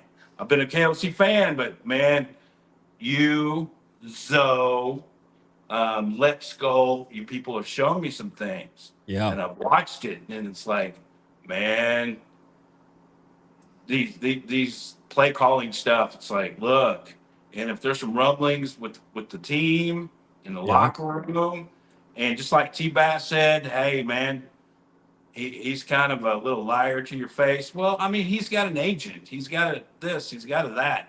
There's probably a lot of that going on in the NFL on every team, probably. But look, KLC, your ass is on the line this year. We not only playoffs next year, we're going to get a playoff win next year. Yep. That's just all there is to it. Yep. This team's too talented to do that. You gonna bring the truck back and give B-Flow everything he wants? What do you want? What do you want to stay? Exactly. The Brinks truck. What do you want? What do you want? So this will say it, OKC, though. This will tell it. If Brian Flores walks out of that door to move lateral, that also is going to tell us a lot about KOC. It's going to tell us everything we need to know. And that's going to be the sad reality, is going to be B-Flow is going to walk out and we're going to be stuck with this. And now we're like, with our hands behind our backs, like, man, what's going on now? Now what? Now what? Because the guy we should have made the head coach that most fans are calling for, he's gone now. Oh, the heat's already up. Just think if we didn't have a top-notch defense, how much the heat would be up right now. Oh, my gosh. We'd be 4 and what? Before what? Imagine Donatel as the defensive coordinator this year, bro. We probably would have won 2 games. We definitely would be having the number 1 pick. Definitely, the number 1 pick would be in our bank right now if Donatel and both of them would have been gone, obviously. But I'm telling you, we would have been that bad. KOC's got him in the office right now. What does it take? What does it take? You have to stay, because if he leaves, KOC. He's not going to last. If this defense was a 15th rank, 20th rank, we'd won 4 games, and oh man, Minneapolis would have been bumping. Jeez Louise. Hey, shout out to you. That chat is rocking tonight. No, the chat's rocking. Shout out to the chat. Let's go. Shout out to the chat. Chat's rocking tonight. So think about this. Okay, see, how many since Brian Flores has been here? How many games can we really sit back and say, you know what? KOC got us that game. KOC, you know what? KOC and his offense, bro, they went out there and they performed at a high level. They won us that game. The offense held the defense up this time. I can't remember. I really can't. I just can't remember. And that's not good, being that your head coach is an offensive-minded coach. He's also the offensive coordinator. I mean, this means that your offense should be holding its own weight every single week in and week out. But yeah, we'll give you a little bit of grace every once in a while for a slip up. It is what it is. Some players have off days and coaches have off days. But for it to be 90% of the time Brian Flores is the sole reason why we're winning football games, or even in football games when we're losing, that's unacceptable, man. The security guard up on the top level of US Bank sees it. And of course you see it, and I see it. Yep. So, I saw the Wilfs in that locker room. It's like, why aren't you over in there? What does it take? Here's a check. What's it take? Yeah. Get this off the table. You have to be here. Even if it means you're the assistant head coach, something, because if they fire Kevin O'Connell, he's ready to step in. Yeah. All right. And no more of this Tua stuff. Hell no. That's not going to go. In the centerfold, Cincinnati, he's not us. He's not us. No. All right. No. Please no. Please no. No. Please Burrow, it'd be a great year, but I saw the Herschel Walker years. We gave up everything. It was like back in the day, college teams used to go on probation for paying their players under the table. It was like the Minnesota Vikings went under probation. They couldn't make a number one draft pick for 3 or 4 years. Yeah. Don't do it. Don't do it. I know he looks good. I know he's sexy. Don't do it. No, anyway, for sure. Yeah. Minnesota Vikings, hey, it's going to be fun watching your show. Yeah. Doing mocks. Going to do all the stuff. Hey, man. Hey, your show is just going to get bigger and bigger, brother. Yeah, man. Hey, I appreciate you, OKC, man. Thank you, bro. Love you, brother. Can't wait to see you again soon, man. Later. Let's go, baby. Let's go. Shout out OKC fan, man. Love that dude, man. Shout out Davey OG with the 5. He said they should fire the strength and conditioning staff. A lot of guys were too beat up to play. Putting them out was criminal. Oh, that's a fact, bro. That's a fact. Shout out Philly in the building. I see you, Philly, with the 499. Appreciate you, brother.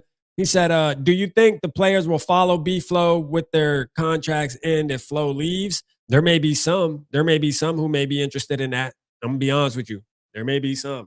Bro, if Brian Flores leaves and we're stuck with Kevin O'Connell and then next year goes to shit, man, we're in for a rude awakening here, man. It's going to be a dark time. I'll tell you that right now. It's going to be dark. It's going to be dark. It is. It's going to be dark, bruh. Let's go, man. Class G is, hold on. Class G, you there? I thought my boy said he had to. Okay. What's good, brother?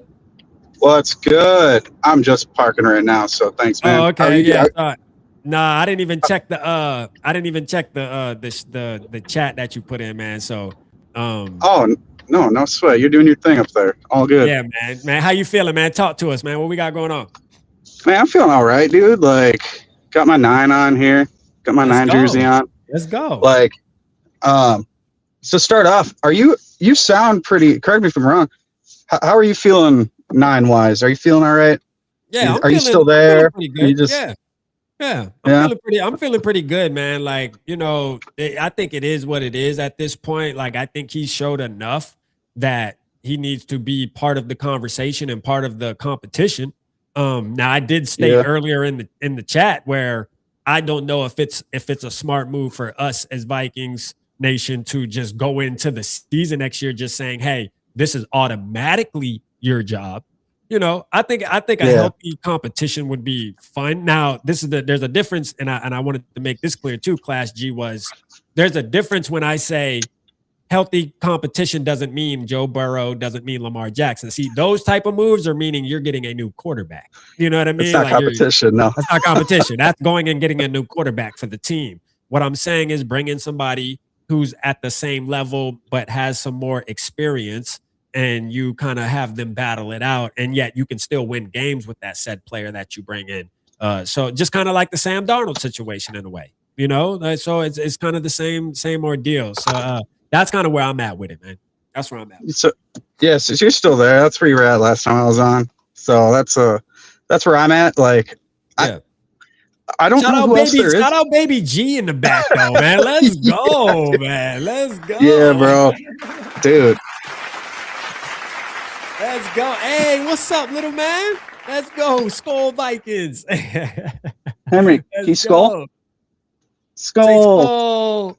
Hey, that's fire, man. Let's get it. Hey. That was lit, bro. Appreciate that. My boy turned 2 on New Year's Day, and he's been skulling. He's been skulling since he was like 18 months. Bro, let's go, bro. That's tight, man. That's what's up, man. I'm glad you did that, man. But yeah, man. Like, I don't know who else. Who the hell else is there? Like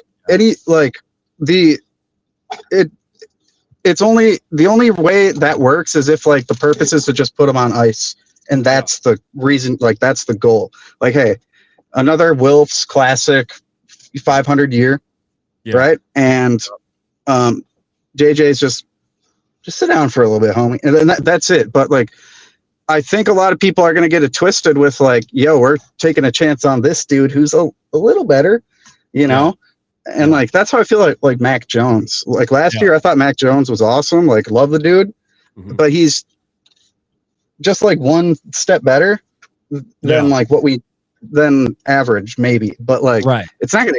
It's a waste of time. Like, I think I think the right thing to do is get someone to push him, and it's like, how much if they're a little bit better than JJ, do they make that person number 1 and sit JJ, or like, do they have to be a lot better? And like, like, if it's like, hey, you got a 10 out of you scored 99 on the test, but you scored 97, so we're going with the 99, right? Like, or do they have to be a clear step? Because then you're sacrificing, maybe you get 3-4 more wins, maybe a playoff game, but what's the risk reward there? And so my thing, class, is I think, like, as fans, and I like where you're going with that too. I'm going to add to that. Because see, as fans, I think that same way too. But like, I'm trying to also put my feet into Kevin O'Connell and Kwesi's shoes, right? I don't know, bro. I don't know if time is on their side. So like, with that being said, they may be desperate, I feel like is the right word for it. They may be in desperate mode where that's why I'm not like completely saying that Joe Burrow isn't going to be an option or Lamar Jackson isn't going to be an option, only because like, and it's not because we want them, right? We want to see 9 develop, but I think from their perspective, time is not on their side anymore. Especially if B-Flow walks out the door, we're having a whole different conversation too. Because now, bro, you might as well just go ahead and start packing your bags, KO, if B-Flow walks out the door, in my opinion, bro. Because I just don't see, first of all, the replacement he brings in. I'm sure we'll talk about it and get excited and say, hey, this dude showed this, that. But the reality is that isn't going to be B-Flow. So our defense can easily go back down to 26, 27. And that's not going to be good with this offense we've been seeing, on top of still trying to develop JJ McCarthy at the same time and be competitive. I think at that point, you have to bring in a veteran that's already proven and may cost some money. And I think they'll pull the trigger on that, bro, just because they know their jobs are on the line, bro. Like that year that JJ had to not sit out and not be able to play at all, even though he wouldn't have played because Sam Darnold was playing really good. But I think those reps, though, even at practice and stuff, I mean, I think it cost Kevin O'Connell and Kwesi, man. It might have cost them a year, bro, to where this year is going to be crucial, man. Yeah, and I think that's what it is. I agree. What bugs me about that is that's a solve for you being on the hot seat, for the coach being on the hot seat. Like, hey, you better figure it out this year by any means necessary. Or like, if I'm the Wilfs, I'm like, hey, you're bringing in somebody who you're making that, you're pulling in this QB because you're on the hot seat. Yeah. And meaning you're trying to plug and play. You don't like, I can get anyone to plug and play. Why do I need you to plug and play for me?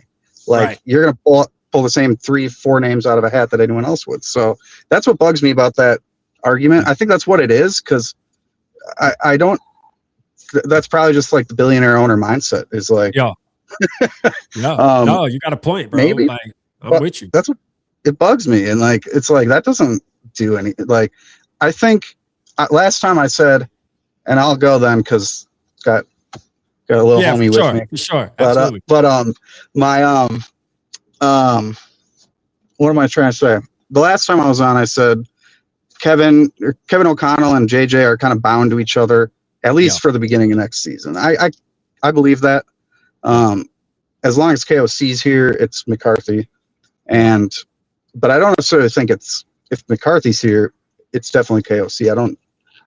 I think that'll happen. But my point is, you need to ride this out because of the massive risk you took. And like when you took JJ and then everything last year, the discussion was like, teams do not have the patience to go through this process. This is not even if he's healthy for 2 years straight, it's a longer process than that in most cases, unless you're Drake May. Yeah, unless you got Drake May, whose hand was kissed by God, apparently. I'm telling you. And who knows? He might fall off. He didn't have a great might fall off first too because Jaden Daniels, I mean, kind of last year was the same situation, right? Almost CJ Stroud, CJ Stroud, all that. But we don't know because they still need to be patient because can he do that for 3-4 years? So like, I don't think we're in as worse a boat as anyone else. I'd rather be a Viking fan than an Atlanta fan or a Washington or anything right now. Like the upside with JJ, you cannot ignore it. Say what you will, but like, I'm tired of making excuses as well. The injuries, the broken team. And on that, my point for the broken team is like, there's something wrong with it. Goes back on the coaching staff of like, why are these players out there that are broken? And I think I might have brought up last time, but I'd rather see a full line of second stringers than a crippled line of starters. And it's just like, I feel like it was such a gross mishandling of injuries this year, whether it's the players rushing to get back or the coaches pushing them to get back. I don't know, but either way, I'm still in it, dude. Like, we got to ride it out. The upside with him is ridiculous. If he keeps breaking, if my car just won't run, right? Like, got to get a new one. Yeah, but until that, I don't think we're there yet. Like, no, we're not there again, yet. Tired of making excuses. I am too, but like, the upside is ridiculous. And that dude's, remember when you were 22, 23, bro? Like, come on, man. Like, of course he's going to be ego and like all that. Like, let it go. People got to let it go and let him do his thing. Let him grow. We treat these guys like they're 45 and like our elders, but they're kids, Exactly. And let's ride, bro. Like, I'm in it until he sucks for an entire third year. Like, but hell yeah, I'm super positive about the future on this. And I'm excited to see what you got for us in the offseason too. Absolutely, bro. It's gonna be a long off season. It's gonna be fun, bro. I can't wait for you to get involved. Do you like doing mock drafts and stuff? Yeah. Perfect, bro. It's gonna be lit, bro. We got Mock Madness, bro, where we do a tournament. We got a lot of the members. We get together. We team up in pairs of 2, and we get on and we mock and we do like votes, bro. And they usually get over like 1,000 votes for the winner and stuff. So it's gonna be fun, bro. I can't wait to see you get involved, bro. It's gonna be lit. I'm excited. How long your show been up? How long you been doing this here? I've been doing 2023. Hell yeah. That's awesome, dude. Yeah, man. Hell yeah. Yeah. So I appreciate you, brother. I appreciate your support, tapping into the post game, man. Take care, little G in the back, man. Let's go. Skull. Let's go. Give us one more skull, Henry. Come on. Henry Skull. Big Skull. Let's go. Let's go. Dude, that's my bro. That's my little dude, man. He's so patient with me. I love him. But shout out guys. Shout out chat. Peace. All right, love you guys. Love you too, bro.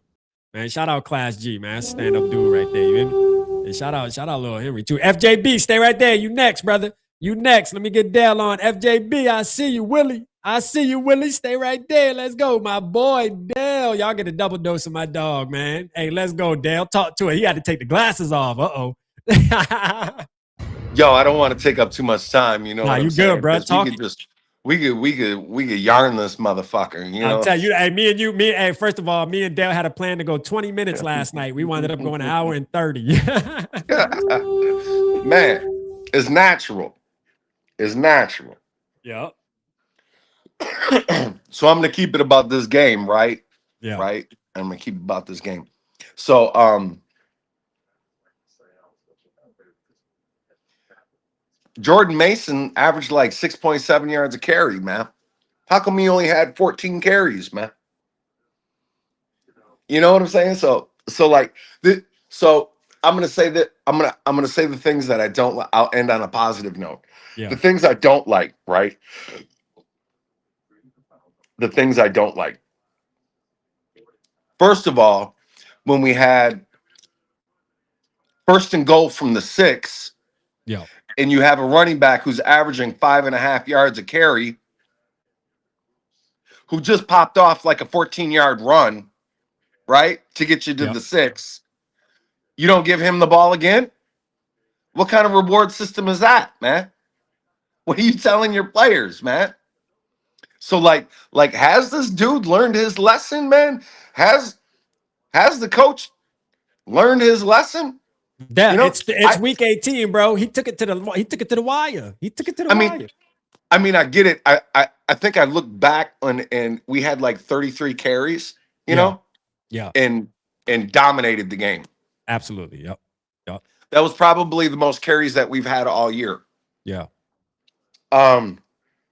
The second thing I did not like, and to keep with the Jordan Mason theme, on our second possession, he had a run off the right side or up the middle, third and 1, came back and got it, right? Uh-huh. They marked him short, and Kevin O'Connell did not challenge it. I don't know if you remember that, but he clearly got it. Yeah. He clearly got it. Or at least, man, you could have challenged it because like you had momentum. Like we moved the ball on the first possession, right? Yeah. And then we got cut short after getting one first down on one play. I think that was a Jordan Mason run again. You know, he had a huge game. Yeah, he did. He had a great game. So right. So then and just to keep on in line with the challenges, right? Yeah. JJ McCarthy goes to sneak the ball, right? On a 4th and 1. Mm-hmm. Man, he didn't get that. He didn't did get it. that. I thought he was short too. You know what I'm saying? But guess what they did? Guess what dude did from the pack? He challenged it. He challenged it. Oh. He challenged it. You got 2 of them. Yeah. Use them. You can't use them within the last 2 minutes of the game. Yeah. Right. You can't use them in the last 2 minutes of the game. That's a fact. I mean, or last 2 minutes of the half, I think too. Right. Yeah. Which is weird, you know. It's really fucking weird. Yeah. Really fucking weird. So like for me, it's like in LaFleur, like I think he a crybaby. You know what I'm saying? He is. He is a crybaby. He is. Man, I remember last year when we swept him, man, he was crying like a little girl, man. He always be crying, bruh. Man, and then I went on that Packers podcast, man, and talked to their old right tackler, whoever the hell he is, man. And then they had to have me back because we beat them. And they was like, oh fuck, we gotta green light this dude to come on right now. Oh shit. Yeah, I let him off easy though. You know what I'm saying? I let him off easy to spank that ass, and I felt bad. Being a good person and everything. Man, F them dudes, man, for sure. Just like them dudes we rated earlier, man. Yeah. They're all right. You know what I'm saying? They're all right. They're talking their shit. They're talking their shit. Right. Even though they believe in some nonsense. Yeah.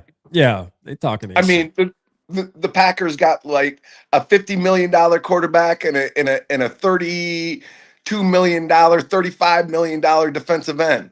You know, that's like $90 million on two people. Man, get the fuck out of here. Y'all ain't winning shit. Y'all better win this year or else. And they don't have 2 first-round picks for the next 2 years. Man. Yeah, they about to go down to the dump. They just don't know it yet.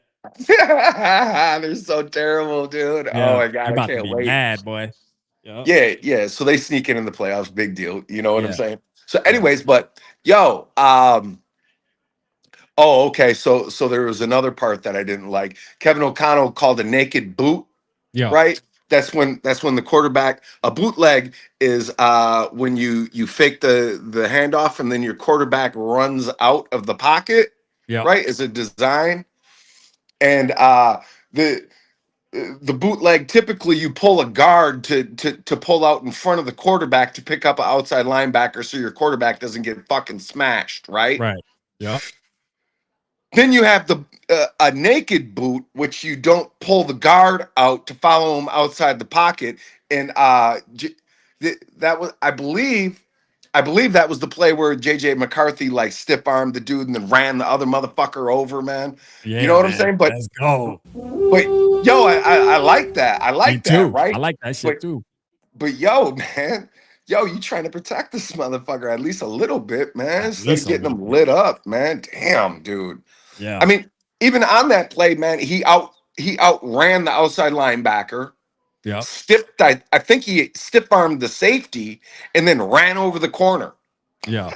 Dude, he was just fucking on one point. Which he was seeking. He sucked out that. He wanted that. He wanted that smoke. He wanted that smoke. He wanted that. Because he could have ran out of bounds and avoided all of that if he wanted. He wanted that smoke. Yeah, he wanted that smoke for sure. That's that old pylon drill that we used to do, right? Yeah. Yeah. You know what I'm saying? Where the dude winds out and then you gotta practice your angle to meet him at the pylon. Yep. Yeah, he was like, yeah, it's coming, motherfucker. It's coming.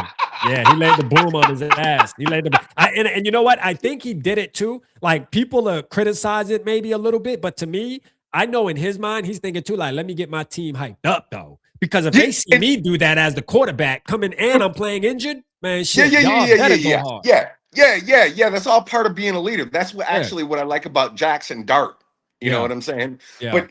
But what I think. Do you remember that defensive tackle? Sorry, I'm all excited now because this is good shit. Nah, you're good. You're good. Do you remember that defensive tackle for Jacksonville where the coach used to smack him right in the fucking face before a game to wake him up? I remember seeing. I do know what you're talking about. I don't remember his name, but I do remember they would show it. They would show. Yeah, I think it's Henderson. I mean, this little white motherfucker would just go whack. You know what I'm saying? He was like, yeah, he likes that shit. Like, hit me again, motherfucker. But it wakes person up. It gets them focused. It makes them stop thinking about everything else. Yeah. You know what I'm saying? Stop thinking about everything else and be in the moment. Yeah. You know what I'm saying? Sure. And and if we look at it, because he did that shit early in the game, that calmed his ass down. He was 5 for 5. Yeah, he went 5 for 5, right? Yup. You know, during that period. He missed some throws. Like, I will say, there were some throws in the red zone that he missed. Justin Jefferson was wide open in the back of the end zone on one where he overthrew it. I'm like, no, he was not wide open. He was. You didn't think he was wide open on that one? No, he was not. That NFL open, bro. NFL open. He could have put that ball. We got to go back and watch it, bro. We'll bring it up on Saturday. How about that? All right. We'll bring it up. But that safety undercut it, and then he had that corner who was trailing him. Yeah. I mean, it would have taken. But yo, he made some. See the high end, right? Yeah. The high end on JJ McCarthy is like all pro. Yeah. It's like best quarterback in the NFL. Like that rollout and pass to Sims. That was a dart. Sims. I don't know. Yeah, whatever. I think it was our third tight end or some shit. Yeah. That was a fucking throw. That was a throw, boy. Yeah, no, facts. That was a throw. There was one to Justin Jefferson too, where he like got up out the pocket and did a little sidearm type shit. That was there too. And then the nailer, the slant over the middle of the nailer. Yep. for that big yardage. Yeah, right on the money, fucking bullet. Like, hey, he got it, bro. He lacks touch. You know, he lacks the touch passes right now. That's something he needs to work on. Right now, either Yeah, right he's now. overemphasizing it, I think. Like he's still being overcoached. Yeah. He's still, because like his touch passes are straight up rainbows. Yeah. You know what I'm saying? When they don't got to be rainbows. Let's take a little bit off, motherfucker. Because But even did you that see one, a prime example, Dell, is that one that went to Jordan Addison where he had to like, Yeah. You know, on the Exactly. sideline, he was wide open, but that shit was On the sailing double out of move. bounds. Right. But fucking Jordan Addison was able to grab it, but he shouldn't have to do that to catch that ball. You know what I'm saying? Right. Because he's just trying to calm down, but he's trying to calm down so much that you know what I'm saying. He's still loopy. Yeah. So, but like the and albeit that pass when he rolled out and hit that tight end was an all-pro throw.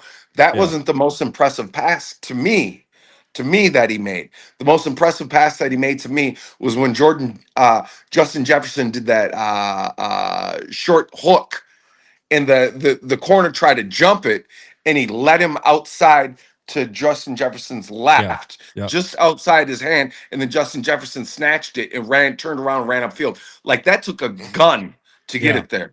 You know what I'm saying? I know what Like you're that- talking about because the corner was there. I mean, the timing. I mean, the corner was there. You know what I'm saying? Like that shit was But when you got a cannon like that, that's how you can pull off those plays, man.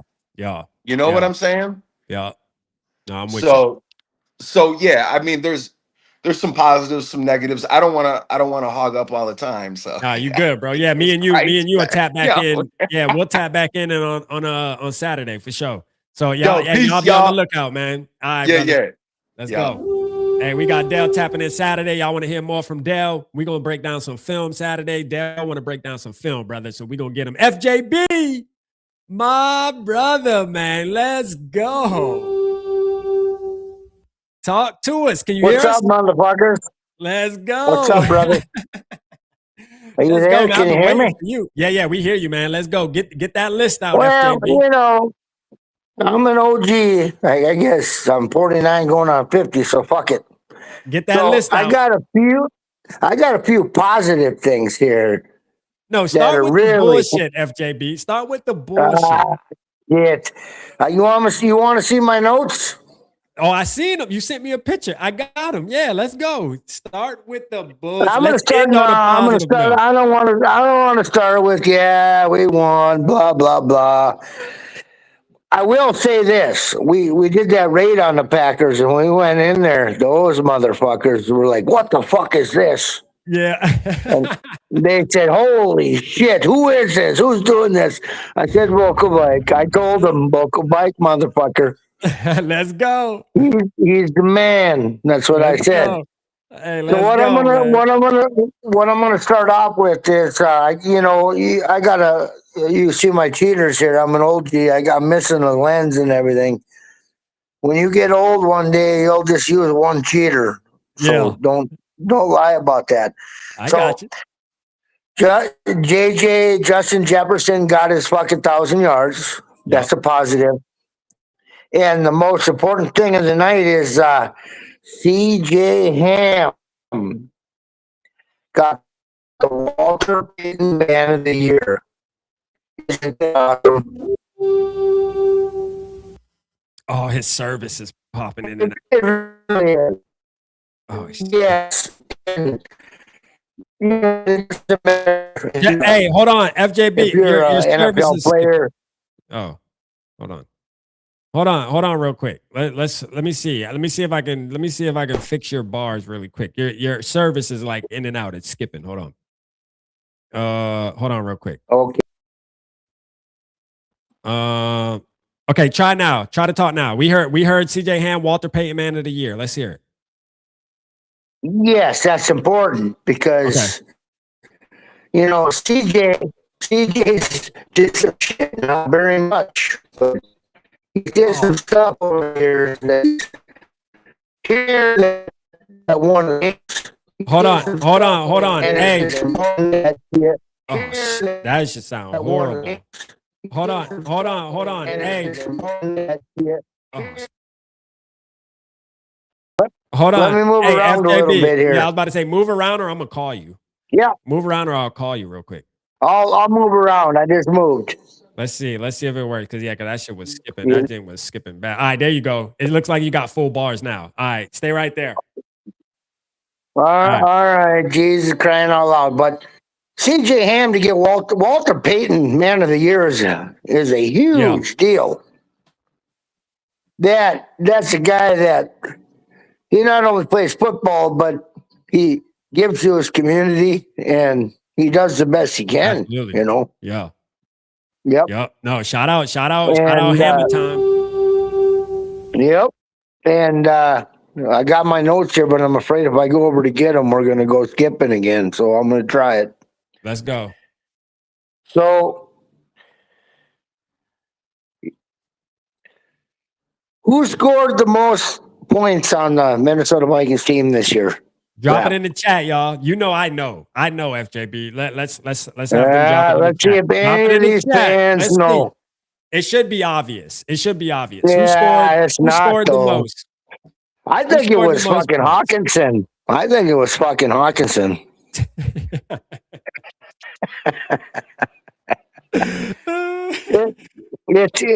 not even going to keep the bird out of the cage here. It's a sad fucking deal that guy don't go to the Pro Bowl when he should be there number one. Yeah, no, that's a fact, man. Will Reichert, man, we got it. Will Reichert. Yep. Good thing he doesn't have any ego. And I hope he carries it into next year because he scored. I looked at it a little bit after tonight. He scored like 170 some points. Yeah. Yeah. How the fuck does a field goal kicker score that many points and not go to the field or doesn't go to the fucking Pro Bowl? They hate the Vikings, man. I did hear though it's fan voted. They do, and we all know that. As Vikings I fans, did hear this, FJB. It's fan voted, and our fans weren't out and voted. We weren't voting. We got to vote for our players. That's what I heard. I heard it's that. So yes, we gotta vote for our players. It is, Rob. It is. Yeah. So it's our fault. It's our fault he's not at the Pro Bowl. Honestly. Yes. Yep. It is. Honestly, it is, and that ain't the way it should be. You know. Yeah. Look at his statistics. I mean, how the fuck do you fucking kick like that? That guy was a fucking nail this year. Yeah, no, he was. The only year we got a field goal fucking kicker that can nail the nails. We don't go to the playoffs. It's a bunch of bull fucking shit.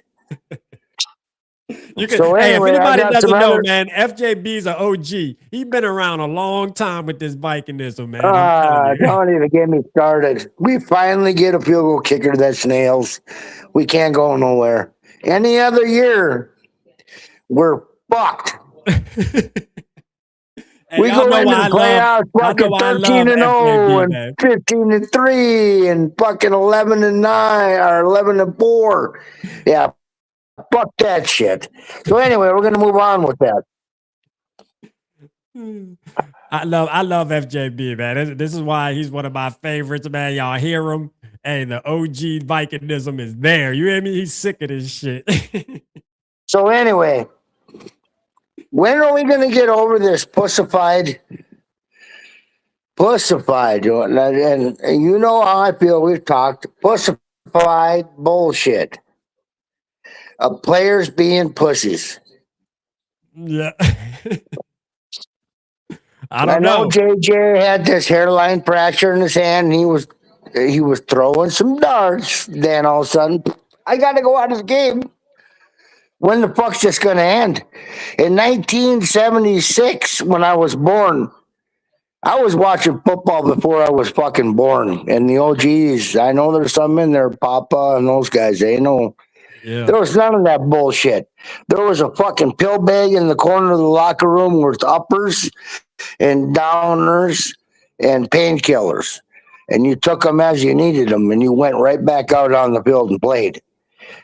I'm pretty sure that's never going to happen again, but that was football. We're in a different era of shit right now. Yo, this is a classic, bro. I swear to God, this show is going to be a classic. Thank you, FJB, for tapping in. Yeah.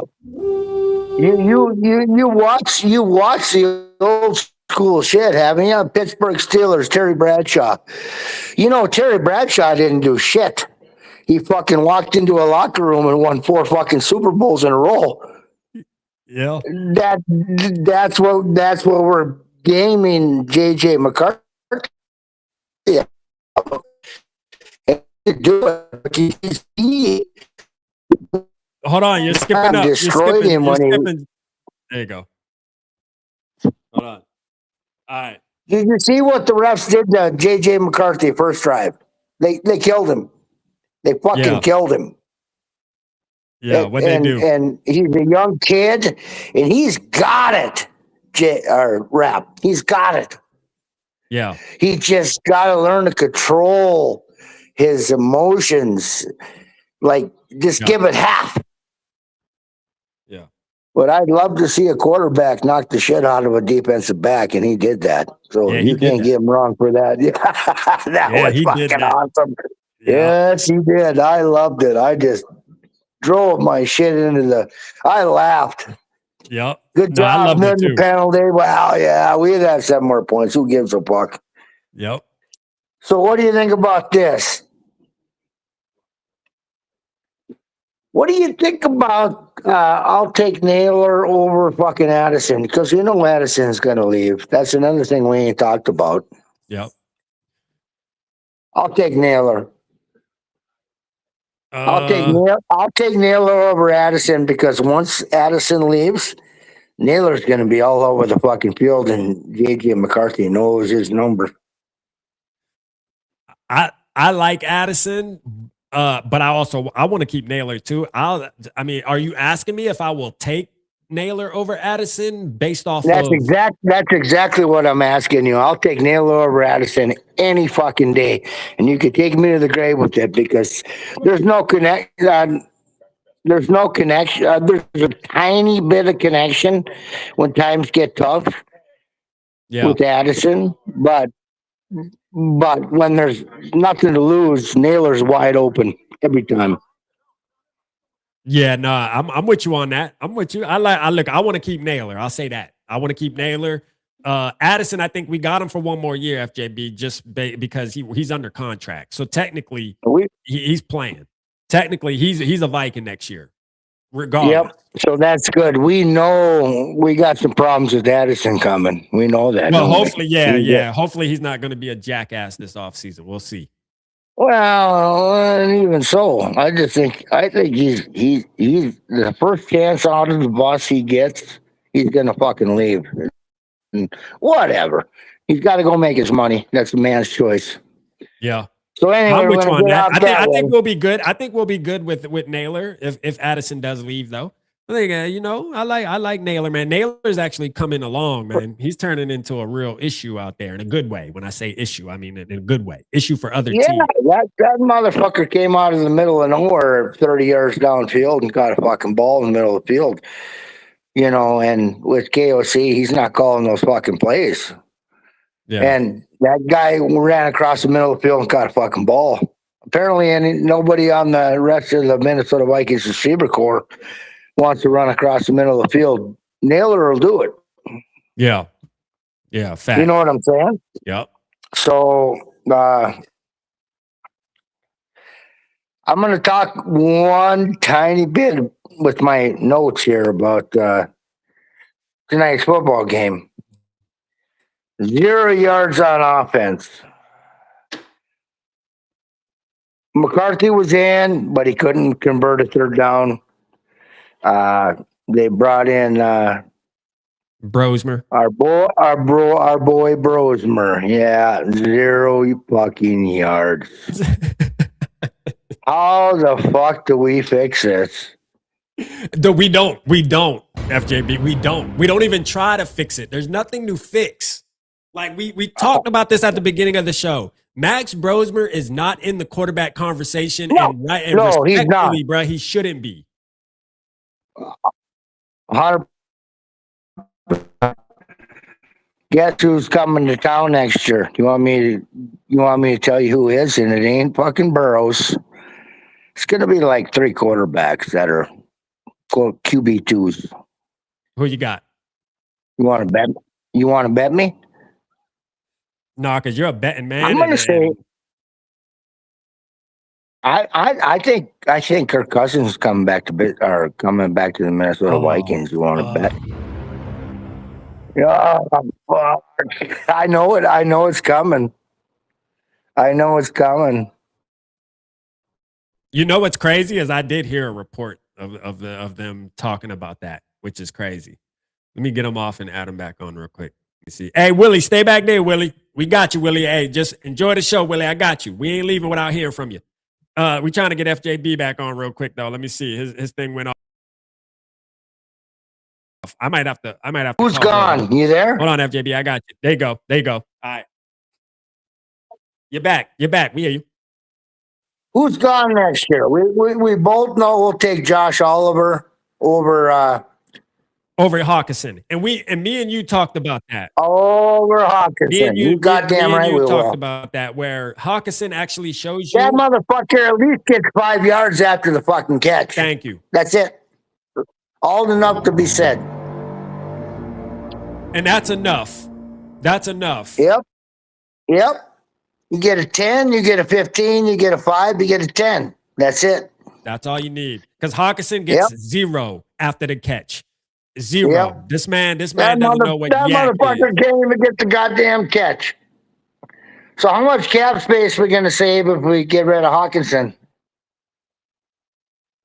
It's got to be millions and millions of bucks. I think it definitely got to be at least a couple million for sure. Absolutely. Definitely free up some space to get us an impact player on defense or somewhere else needed. For real. We got to see what Bartholomew looks like at tight end. And, the way Sims was playing today, shit, he might be the new Johnny Munt. You sit right there. Johnny Munt. Yep. That's exactly it. You got it, Rap. You might be the new Johnny Munt of the team. The best QB3 tight end 3 in the world. Yep. Let's get some new people on here. I don't want to hog up all the time, but we got 2026 to look forward to. Absolutely. And I sure as fuck hope that I'm one of the only few people that probably is going to say this, and you remember this. Yeah. I hope our fucking free safety retires. Yeah. What's his name? Harrison What's his name, Rap? Harrison you Smith. You fucking got it. He's got to get out of this game before he's fucking dead. Yeah, man. I think he's gonna hang it up. I mean, the way it looked after the game, so. He deserves it. Yeah, that dude's got more money than me and you will ever fucking have. Why are you still playing? Yeah, I mean, seriously, get the fuck out of here. Yeah, nah, for real. Go out on your high horse. Shoulder tackling's done. And think about this: his last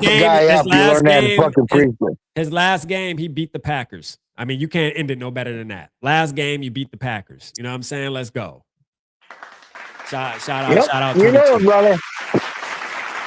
Yeah. Shout out to you. Get a couple new souls on the line. I gotta go. All right, brother. Love you, man. I'll talk to you soon. Yep. Bye. Later. Shout out FJB, man. As y'all can see why I love it. Hey, believe it or not, FJB is like that on the phone when it's just me and him too. Like what y'all saw right there, that isn't an act. That is him to the bone gristle. I'm talking about OG Vikings fan talks how it's supposed to be talk. You hear me? Like, that's why I love him, man. Like, FJB do not bullshit. He'll call me late night with some shit, bro, like, and just be going off on this team. But he praises the team, too, when needed. So, like, shout out to him, man. FJB's a real one, bro. Facts. Hey, we got Willie. What's happening, my dog, man? Hey, I'm glad you waited, man. Hey, first of all, bro, thank you for your patience. Thank you for your patience, brother. I know we had a lot of people on. It was long-winded, man. Everybody was getting their last little, last post-game rants out the way, man. But hey, you here, brother? I know, first of all, I want to say this too. It's a sad day for you, I feel like, because from what I remember, you rocked the 22 jersey a lot. I seen you rocking the 22 jersey, man. I want you to touch on it first. how you feeling right now in this moment with Harrison Smith, this possibly being his last game? I mean, it looked like it to me. I know it's not like concrete yet, but it definitely seemed that way after the game. Yeah, I'm gonna be real. Like it definitely is bittersweet. I'll definitely touch on that first. It certainly is a bittersweet moment because this potentially could be his last game played in Minnesota for good. I mean, gosh, when did we draft him? What was it, like 2013? I think it is that we had drafted Harrison Smith, and he, oh my God, just the last over like what now, 12, 13 years, he's been one of the best safeties in the league. Yeah. Best safety that we've had, at least in my childhood, at least for me, for the longest, the best guy that we had on safety for a while. So it's definitely bittersweet. Not to mention, it sucks too that we were never able to even get him a ring either. And the closest we got was 2017. So it is bittersweet, but I will say it is good to see him go out on top, at least especially with a win over the Packers. So that's always cool. So there is that. But man, it does suck knowing that he doesn't have a ring. Same when AP left. It's like it sucks to not see those guys go out with a ring, but as long as they at least get a win to end it off, that's something. That's something you can take solace in. Same with even CJ Ham. I think this might have been CJ Ham's last game. Shout out to him with that touchdown earlier too. Yep. Might have been his last game too. I don't know. Yep. Yep. Especially with the Vikings. I mean, when I listened to his end of the game speech, he didn't sound like he made the decision yet. So to me, it's one of those deals where with Ham, it's still up in the air for me. With Hitman, it just seems like it's done, right? It seems like he solidified it. He didn't kind of beat around the bush or nothing. It is what it is. He let everybody know, hey, he's played long enough. He's done what he's done. It's a wrap. You know, because getting him back last year, it was already one of those deals where he kind of was on that, hey, 1 foot in, 1 foot out. So after this year, he's definitely, I think both feet are now out of the door, which is good for him, man. But Ham, I wouldn't be surprised, bro, if we see some type of report, even if it's not right away, where, you know, Ham decided to come back for one more year. Like, it is what it is. You know what I'm saying? It is what it is. Yeah. I mean, it is what it is in that aspect, to be fair. Yeah. It is what it is. But I will definitely say for sure, I saw a comment down here says that we need B-Flow. No, trust me, I agree. We need B-Flow back. Whoever needs to get this man a contract to come back, I don't care if he's defensive coordinator, head coach, we need to keep B-Flow. I've been riding high on B-Flow for a long time. I make him the GM. Shit. I'll be honest. I feel if he even needs to be the GM, so be it. I want to keep B-Flow. I don't want him to go. Yeah, keep I'm with you, man. Please. And bro, everybody's with you, Willie. Like everybody, bro. I went to my community tab on my members live, bro, and looked at all the comments, bro. 90%. There's not one. Actually, I'm better. I'm safe saying 100%. Everybody wants B-Flow back. That roots for the Minnesota Vikings. I don't think there's one person that wants B-Flow to walk out that door. The sad reality is I think it's going to happen. That's my opinion, though. But I think it's happening. Yeah, that's the thing. I hope it doesn't, but that might be the case. But yeah, I really, really hope it's not. Oh, also, by the way, I can't even leave without saying this too. I love JJ McCarthy so much, but yeah. I'm not gonna rant, but like I'm gonna just touch on this for a minute real quick. Go ahead. The floor is yours, brother. It's like the injuries. I gotta say it real fast. The injuries, just oh my freaking goodness, the injuries. This is like the 1,000th time that he has gone out of a game with an injury. He literally took himself out of the game with, I want to say it was his hand again. It was his throwing hand. Once again, just injured again. It's like, dude, I love this kid to death. And I really want to continue to ride the train that I really feel like he could be the guy. And I want him to be the guy so bad. My goodness, these injuries, if he cannot clean this up, I don't know what else to say. It's like he is injury prone, and this is not good, especially for someone of his age, of this caliber. I don't know what the training staff's got to do or like what he's got to do to condition himself better, but my goodness, that's number one. He needs to get this injury thing sorted out. And also too, I can't leave without saying this also, bro has got to learn how to slide. I got to just point that out real quick too. Because don't get me wrong, I like it when he runs and when he's able to gain, like yardage and all that stuff. But my goodness, he needs to learn how to slide. He is going to cause himself even more injuries if he does not learn how to slide. Like every time I literally see him dive, I instantly just tense up and I'm like, oh my God, please don't get injured, please. Because when you're diving like that, that's a massive chance for you to get injured even more. It's like, you got to learn how to slide, brother. He needs to work on that in the offseason, I feel like. So please, I know he can't hear me, but it's like, someone forward that to him. He has got to learn how to slide, man. And almost every quarterback that I see at least knows how to slide. He's got to learn it, man. He has to. I agree. Even though I did like I'm with you. I liked what I saw with that stiff arm and looking for that contact at that moment. But again, it's going to cost us, especially when he's known to be getting in already has a, stigma of getting injured. So it's like, all right, bro, at this point, you need to kind of try to do everything in your power to not get contacted, just so we can at least have you on the field playing for us, bro. Like, at the very least. But so that too, that stiff arm was pretty cool though. And also, I can't even leave without saying this too, man. The refs pissed me off. Oh my God. Just the simple fact that he got that stiff arm in there. And then of course him and the other Packers player, I forget his name, but like literally both of them, like normally, like players will normally do, start talking shit to each other. Yeah. They start talking shit, flag. Dude, that pisses me off to know. And it's like, if there was literally anything that tells you how soft this league has gotten over the years, it's that right there. It's like, even if they're not throwing down, just allow the guys to talk a little smack. It's like, bro, you can't even celebrate, man. bro. Yeah, I mean, that annoys me so much. It really, I'm with you on that, bro. It's like, if you're not out there throwing punches and stuff, bro, let them talk, bro. Like, what? Come on, man. God forbid you even want to celebrate in the end zone or like taunt a little bit. It's like, then you get a flag for taunting. It's like, man, it's like this league is so pussified sometimes. Like, it's different. It's different if it's, and like, I'm with you on this too, because like, if we're talking peewee football and you're trying to teach, young kids like sportsmanship and things, okay, I get that. All right. We're all here for that. All the older people in the building, we agree. If you're 9 and 10 playing peewee football, you should have sportsmanship. Hey, shake your opponent's hands, don't get in their face and be talking, show everybody is treated the same. But it's NFL, bro. These are grown men making millions of dollars to entertain, and that's part of the entertainment. Like, they should be able to do that, fired up. Yeah. It gets the fans fired up too. Like, come on, man. Yeah, and a few.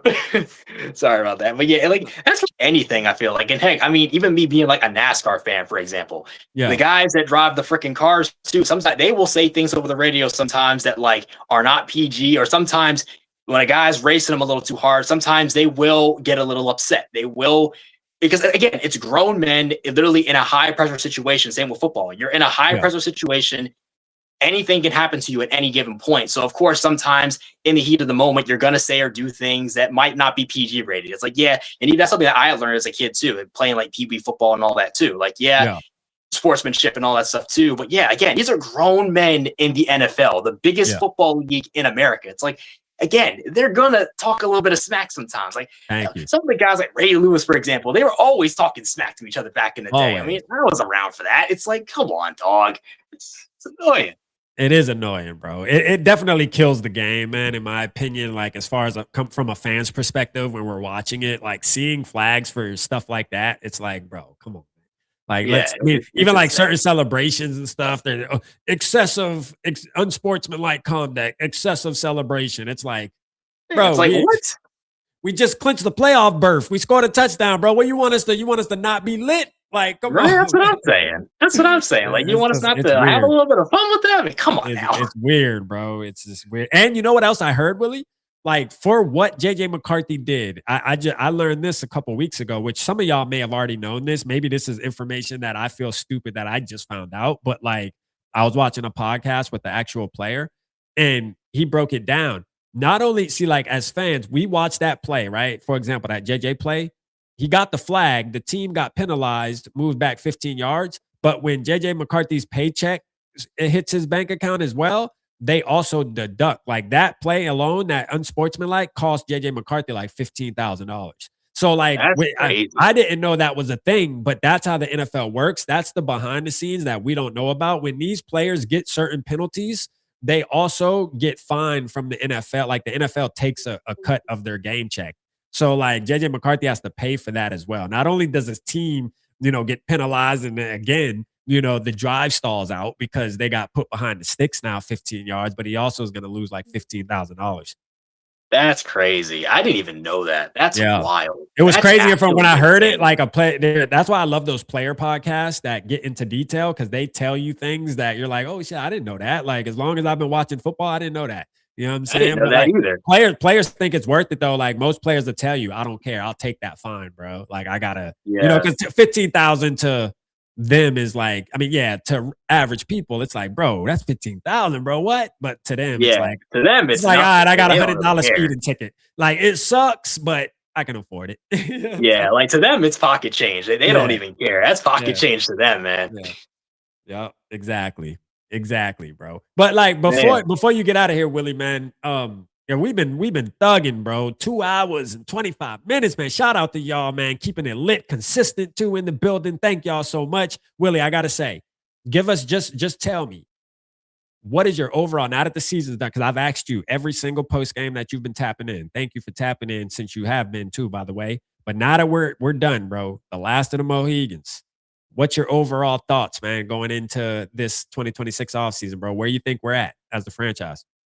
Man, I will say, especially after winning the last 5 games, that's definitely a positive to end on for sure. I feel like we might be in a better position than most teams, maybe, but I will say, it's like I feel like going into this offseason, we definitely still have a little bit of work to do for sure. I mean, I feel like still work on the offensive line a little more. There definitely are going to be some guys I feel like probably going. I feel like for some of them, and not to mention, I feel like a few probably do need to go. Like TJ Hawkinson, for example. I love me some Hawkinson, but he took a massive step backwards this season. Yeah. I mean, he got a few little red zone touchdowns this year, but he was dropping more catches than anything this year. So I feel like he might not return. I don't know, but who knows? Maybe he will, maybe he won't. Yeah. But aside from that, I do feel like going into this offseason, because I don't know, I feel like I've noticed this trend over the years as a fan as I've grown up. It's like this team likes to do this thing where they have a bad season like this one, and then they'll turn it around the next season and then make the playoffs. Or sometimes, like for example, like 2021 and 2020, they'll have 2 bad seasons in a row and then make up for it the following year after that and make the playoffs. I don't know. It's so weird. But I feel like going this offseason, you do still have a lot of good players. Obviously, Justin Jefferson's coming back. Also, shout out to Jefferson getting that 1,000 yards reception this year. Finally, I was worried he wasn't going to get that this year, but good on him. He finally got that, so that's great. Yeah. But obviously, he's coming back. McCarthy will be back again. Hopefully, he's good, and hopefully he can clear up the injuries and stuff. But aside from all of that, oh my God, I want to say Jordan Mason. I feel like we got to bring back Jordan Mason. Jordan Mason's got to come back. I feel like I feel like you let Aaron Jones Sr. walk. I mean, I like Aaron Jones, but I feel like he's getting older. He's getting up there. I think we need a home run hitter, Willie. I was talking about that, even speaking on Jordan Mason. Like I like Jordan Mason, but I want a little better.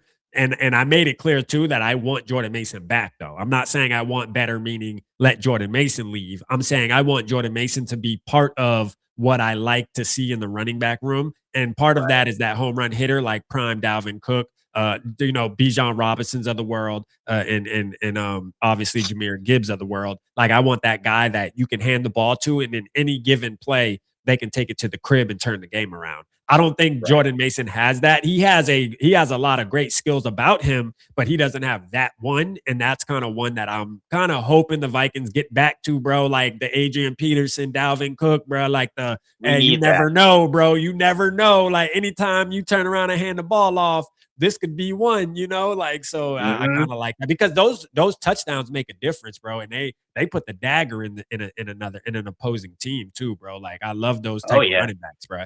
They're especially huge. Because you don't want to be throwing the ball 40 times a game. You want to run the ball a little bit more too than just throwing it. Think about that, bro. Like that also makes the defense really, really stay honest, bro. And that's gonna help out JJ McCarthy, bro. When you got a running back that can take it to the crib no matter where you're at on the field, I mean, shoot, bro, that makes you like, all right, now we got to respect this run for real.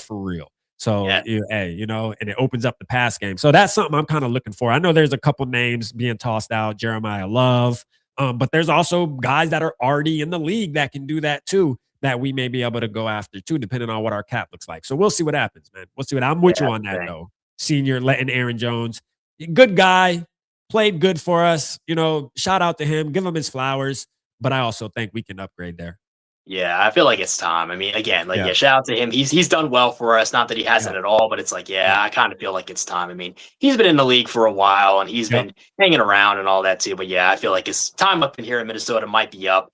But even with the quarterback situation, it's like, I know a lot of names have been thrown around recently, like Joe Burrow's been thrown around. I even heard like Lamar Jackson's been thrown around, but I'm like, I don't know. I don't really know about those. I'm not sure. I don't think so. We'll see what happens, man, as the offseason goes, man. We're going to get a ton of reports. I will tell you this, Willie, just be prepared to see those names thrown around more because that's just the Vikings way, bro. And you're going to have these big media pundits that are going to say, oh, the Vikings don't trust JJ McCarthy. They only won 9 games last season and they had the best roster and the most expensive roster. And then there's going to be a ton of narratives. It's going to get tossed around. So just be prepared for it. You feel me? It's coming. The media can't stand us. The media just stay hating on us. I can guarantee you, I'm gonna call it right now, Willie. We already had Joe Burrow being talked about, but he's going to be on the list. Lamar Jackson will be on the list if he decides, because I think that report, I think he came out and said that that's not the case. He wants to retire a Raven. So maybe they mend their relationship over there. So maybe he won't get talked about in the offseason as much. But Kyler Murray, I can guarantee you is going to be linked to the Vikings. Mac Jones, I can guarantee is going to be linked to the Minnesota Vikings. And sadly enough, Tua Tagovailoa is probably going to be linked to the Minnesota Vikings. I can guarantee you that. Every single quarterback that has at least shown some type of flash but isn't working out in their current situation is going to be linked to the Minnesota Vikings. Get ready, y'all. And the reason is because JJ McCarthy, we did not go to the playoffs. He only played 10 games this season. And for that reason alone, the media is going to run with that, bro. Aaron Rodgers is another name I want to throw out there that's possibly may get linked to the Minnesota, and Kirk Cousins too. Shout out FJB. He said Kirk Cousins. I already seen the reports that he possibly could be a good fit to come back, which I know you said you kind of rocked with Kirk Cousins a little bit. Not me. Like, I don't want it, especially not right now. Not right now, bro. Let's be real. Kirk Cousins is a backup at best. His starting days are over. I mean, listen. I've had my love-hate relationship with Kirk Cousins over the years, but like at this point now, his starting days are over. Like that ship has sailed. That's done. Yeah. No, facts. Shout out Cause and Effect. Hey, Cause and Effect. I gotta tell you. I would play the purple and gold, brother, but the truth is, who you call it? Prince and them, they got to figure out something with the copyright, bro. Like the dude who created the beat, they not having that no more, bro. They like, man, y'all ain't playing that. So that's the reason why I haven't been playing purple and gold, bro. We got to get with Prince, man. Prince them, they got to get that. They got to get the rights to that music. You feel me? They own the lyrics, obviously, but the production, man, the dude who made the beat, he tripping. I know a lot of people were like, "Oh my God!" It's like, Willie, you got no background. It's like, yeah, I know. I'm dripless right now. I'm just wearing my Jimmy Johnson 2013 6-time championship shirt, and I'm also rocking the Heat hat because they were playing the Pelicans. Right? It's like I think it's like a minute left to go. They're probably gonna win. It's like a minute to go in the fourth, so like they're probably gonna win that one. I have my jerseys and stuff are in the closet right now. I took it off earlier. Real quick. Willie, are you based out of Minnesota? No, I'm actually in New Jersey native. Shout out Jersey. I was born in Jersey. Native. Shout out Jersey, bro. I was born in Asbury Park. So I still got family in Tom's River. Like my brother them live in Tom's River. I got my aunt in Lake Apacon. So yeah, I'm tapped in with Jersey, and that's where I was born, obviously. So nice. shout out Jersey in the crib, Shout out Jersey, man. Our boy Crown from Jersey too. Yes, sir. Awesome. Heck yeah, dude. That's awesome. That's really, really cool. Yeah, man. Well, yeah, man. Well, hey, look, Willie, I appreciate you, brother, as always. Hey, don't be shy in the off season. I know the season's over as far as our team playing football for some months here, 6 months or whatever. But hey, the show doesn't stop. You hear me? We do mock madness. I'm also gonna have a award show specifically for Vikings. I'm gonna do a voting system on my community tab. So get involved with that, bro. We're gonna do a live, and I'm gonna create graphics for everybody who won. So, hey, man, look forward to still seeing you, bro. Even though the actual play of football is over with, bro, we still going to be talking about ways to get this team better and what we expect from our team moving forward, man. Oh, yeah. I'll be around. I'll still be here throughout the offseason with everybody just chilling, just having a good time before the season begins. So we'll still be tapping in. I'll still make sure to tap in whenever I can and still be here. Happy to, not to mention, just happy as hell to be here. The fact that we even got the chance to even the fact that I discovered this channel and decided, you know what, let's another Vikings channel. Let me tap in real quick. And it's become a home for me. So shout out to everybody here. Just love you guys. Let's go, man. Shout out Willie, man. Hey, bro, we love you too, brother. And hey, we'll see you soon. See you soon. Skol Vikes, baby. Skol, baby. Let's go, man. Shout out Willie, man. Love that dude, man. That dude full of good energy, man. The Vikingism, you can see it. You could feel it. Shout out Willie, man. We got a ton of fans who are on that same vibe as him, and especially in our community, bro. That's why I love this community. Like people like Class G, shout out Class G, tapping in with positive energy and talking it how it need to be talked, man. That's the truth, bro. Like we come on here, man, and we speak it how it needs to be spoken. And I think that's what's important with Vocal Vike, and that's why I named it Vocal Vike, because we get over here and we get vocal with it. PG4L. You already know what time it is, Bandito. Let's go. PG4L, man. Facts. We talking it how it's supposed to be talked, man.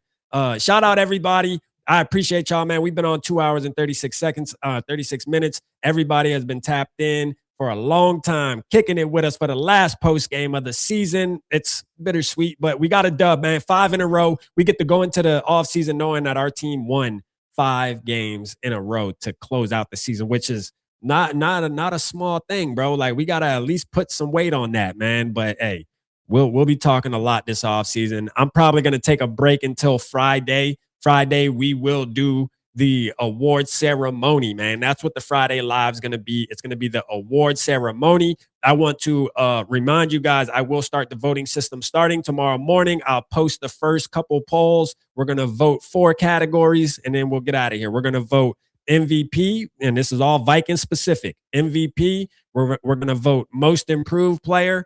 We're going to vote best defensive player and best offensive player. All right. So those are going to be the 4 categories. I'm going to put it on a community tab. I'm going to put names that I pick. Y'all are going to vote, and then I'll create a graphic for each winner, and we'll celebrate on Friday. Friday is going to be at 7 o'clock Central Time, 8 o'clock Eastern. 7 o'clock Central, 8 o'clock Eastern. Make sure you're there, man. Love y'all to death. Let's go, man. Holla at ya, boyski.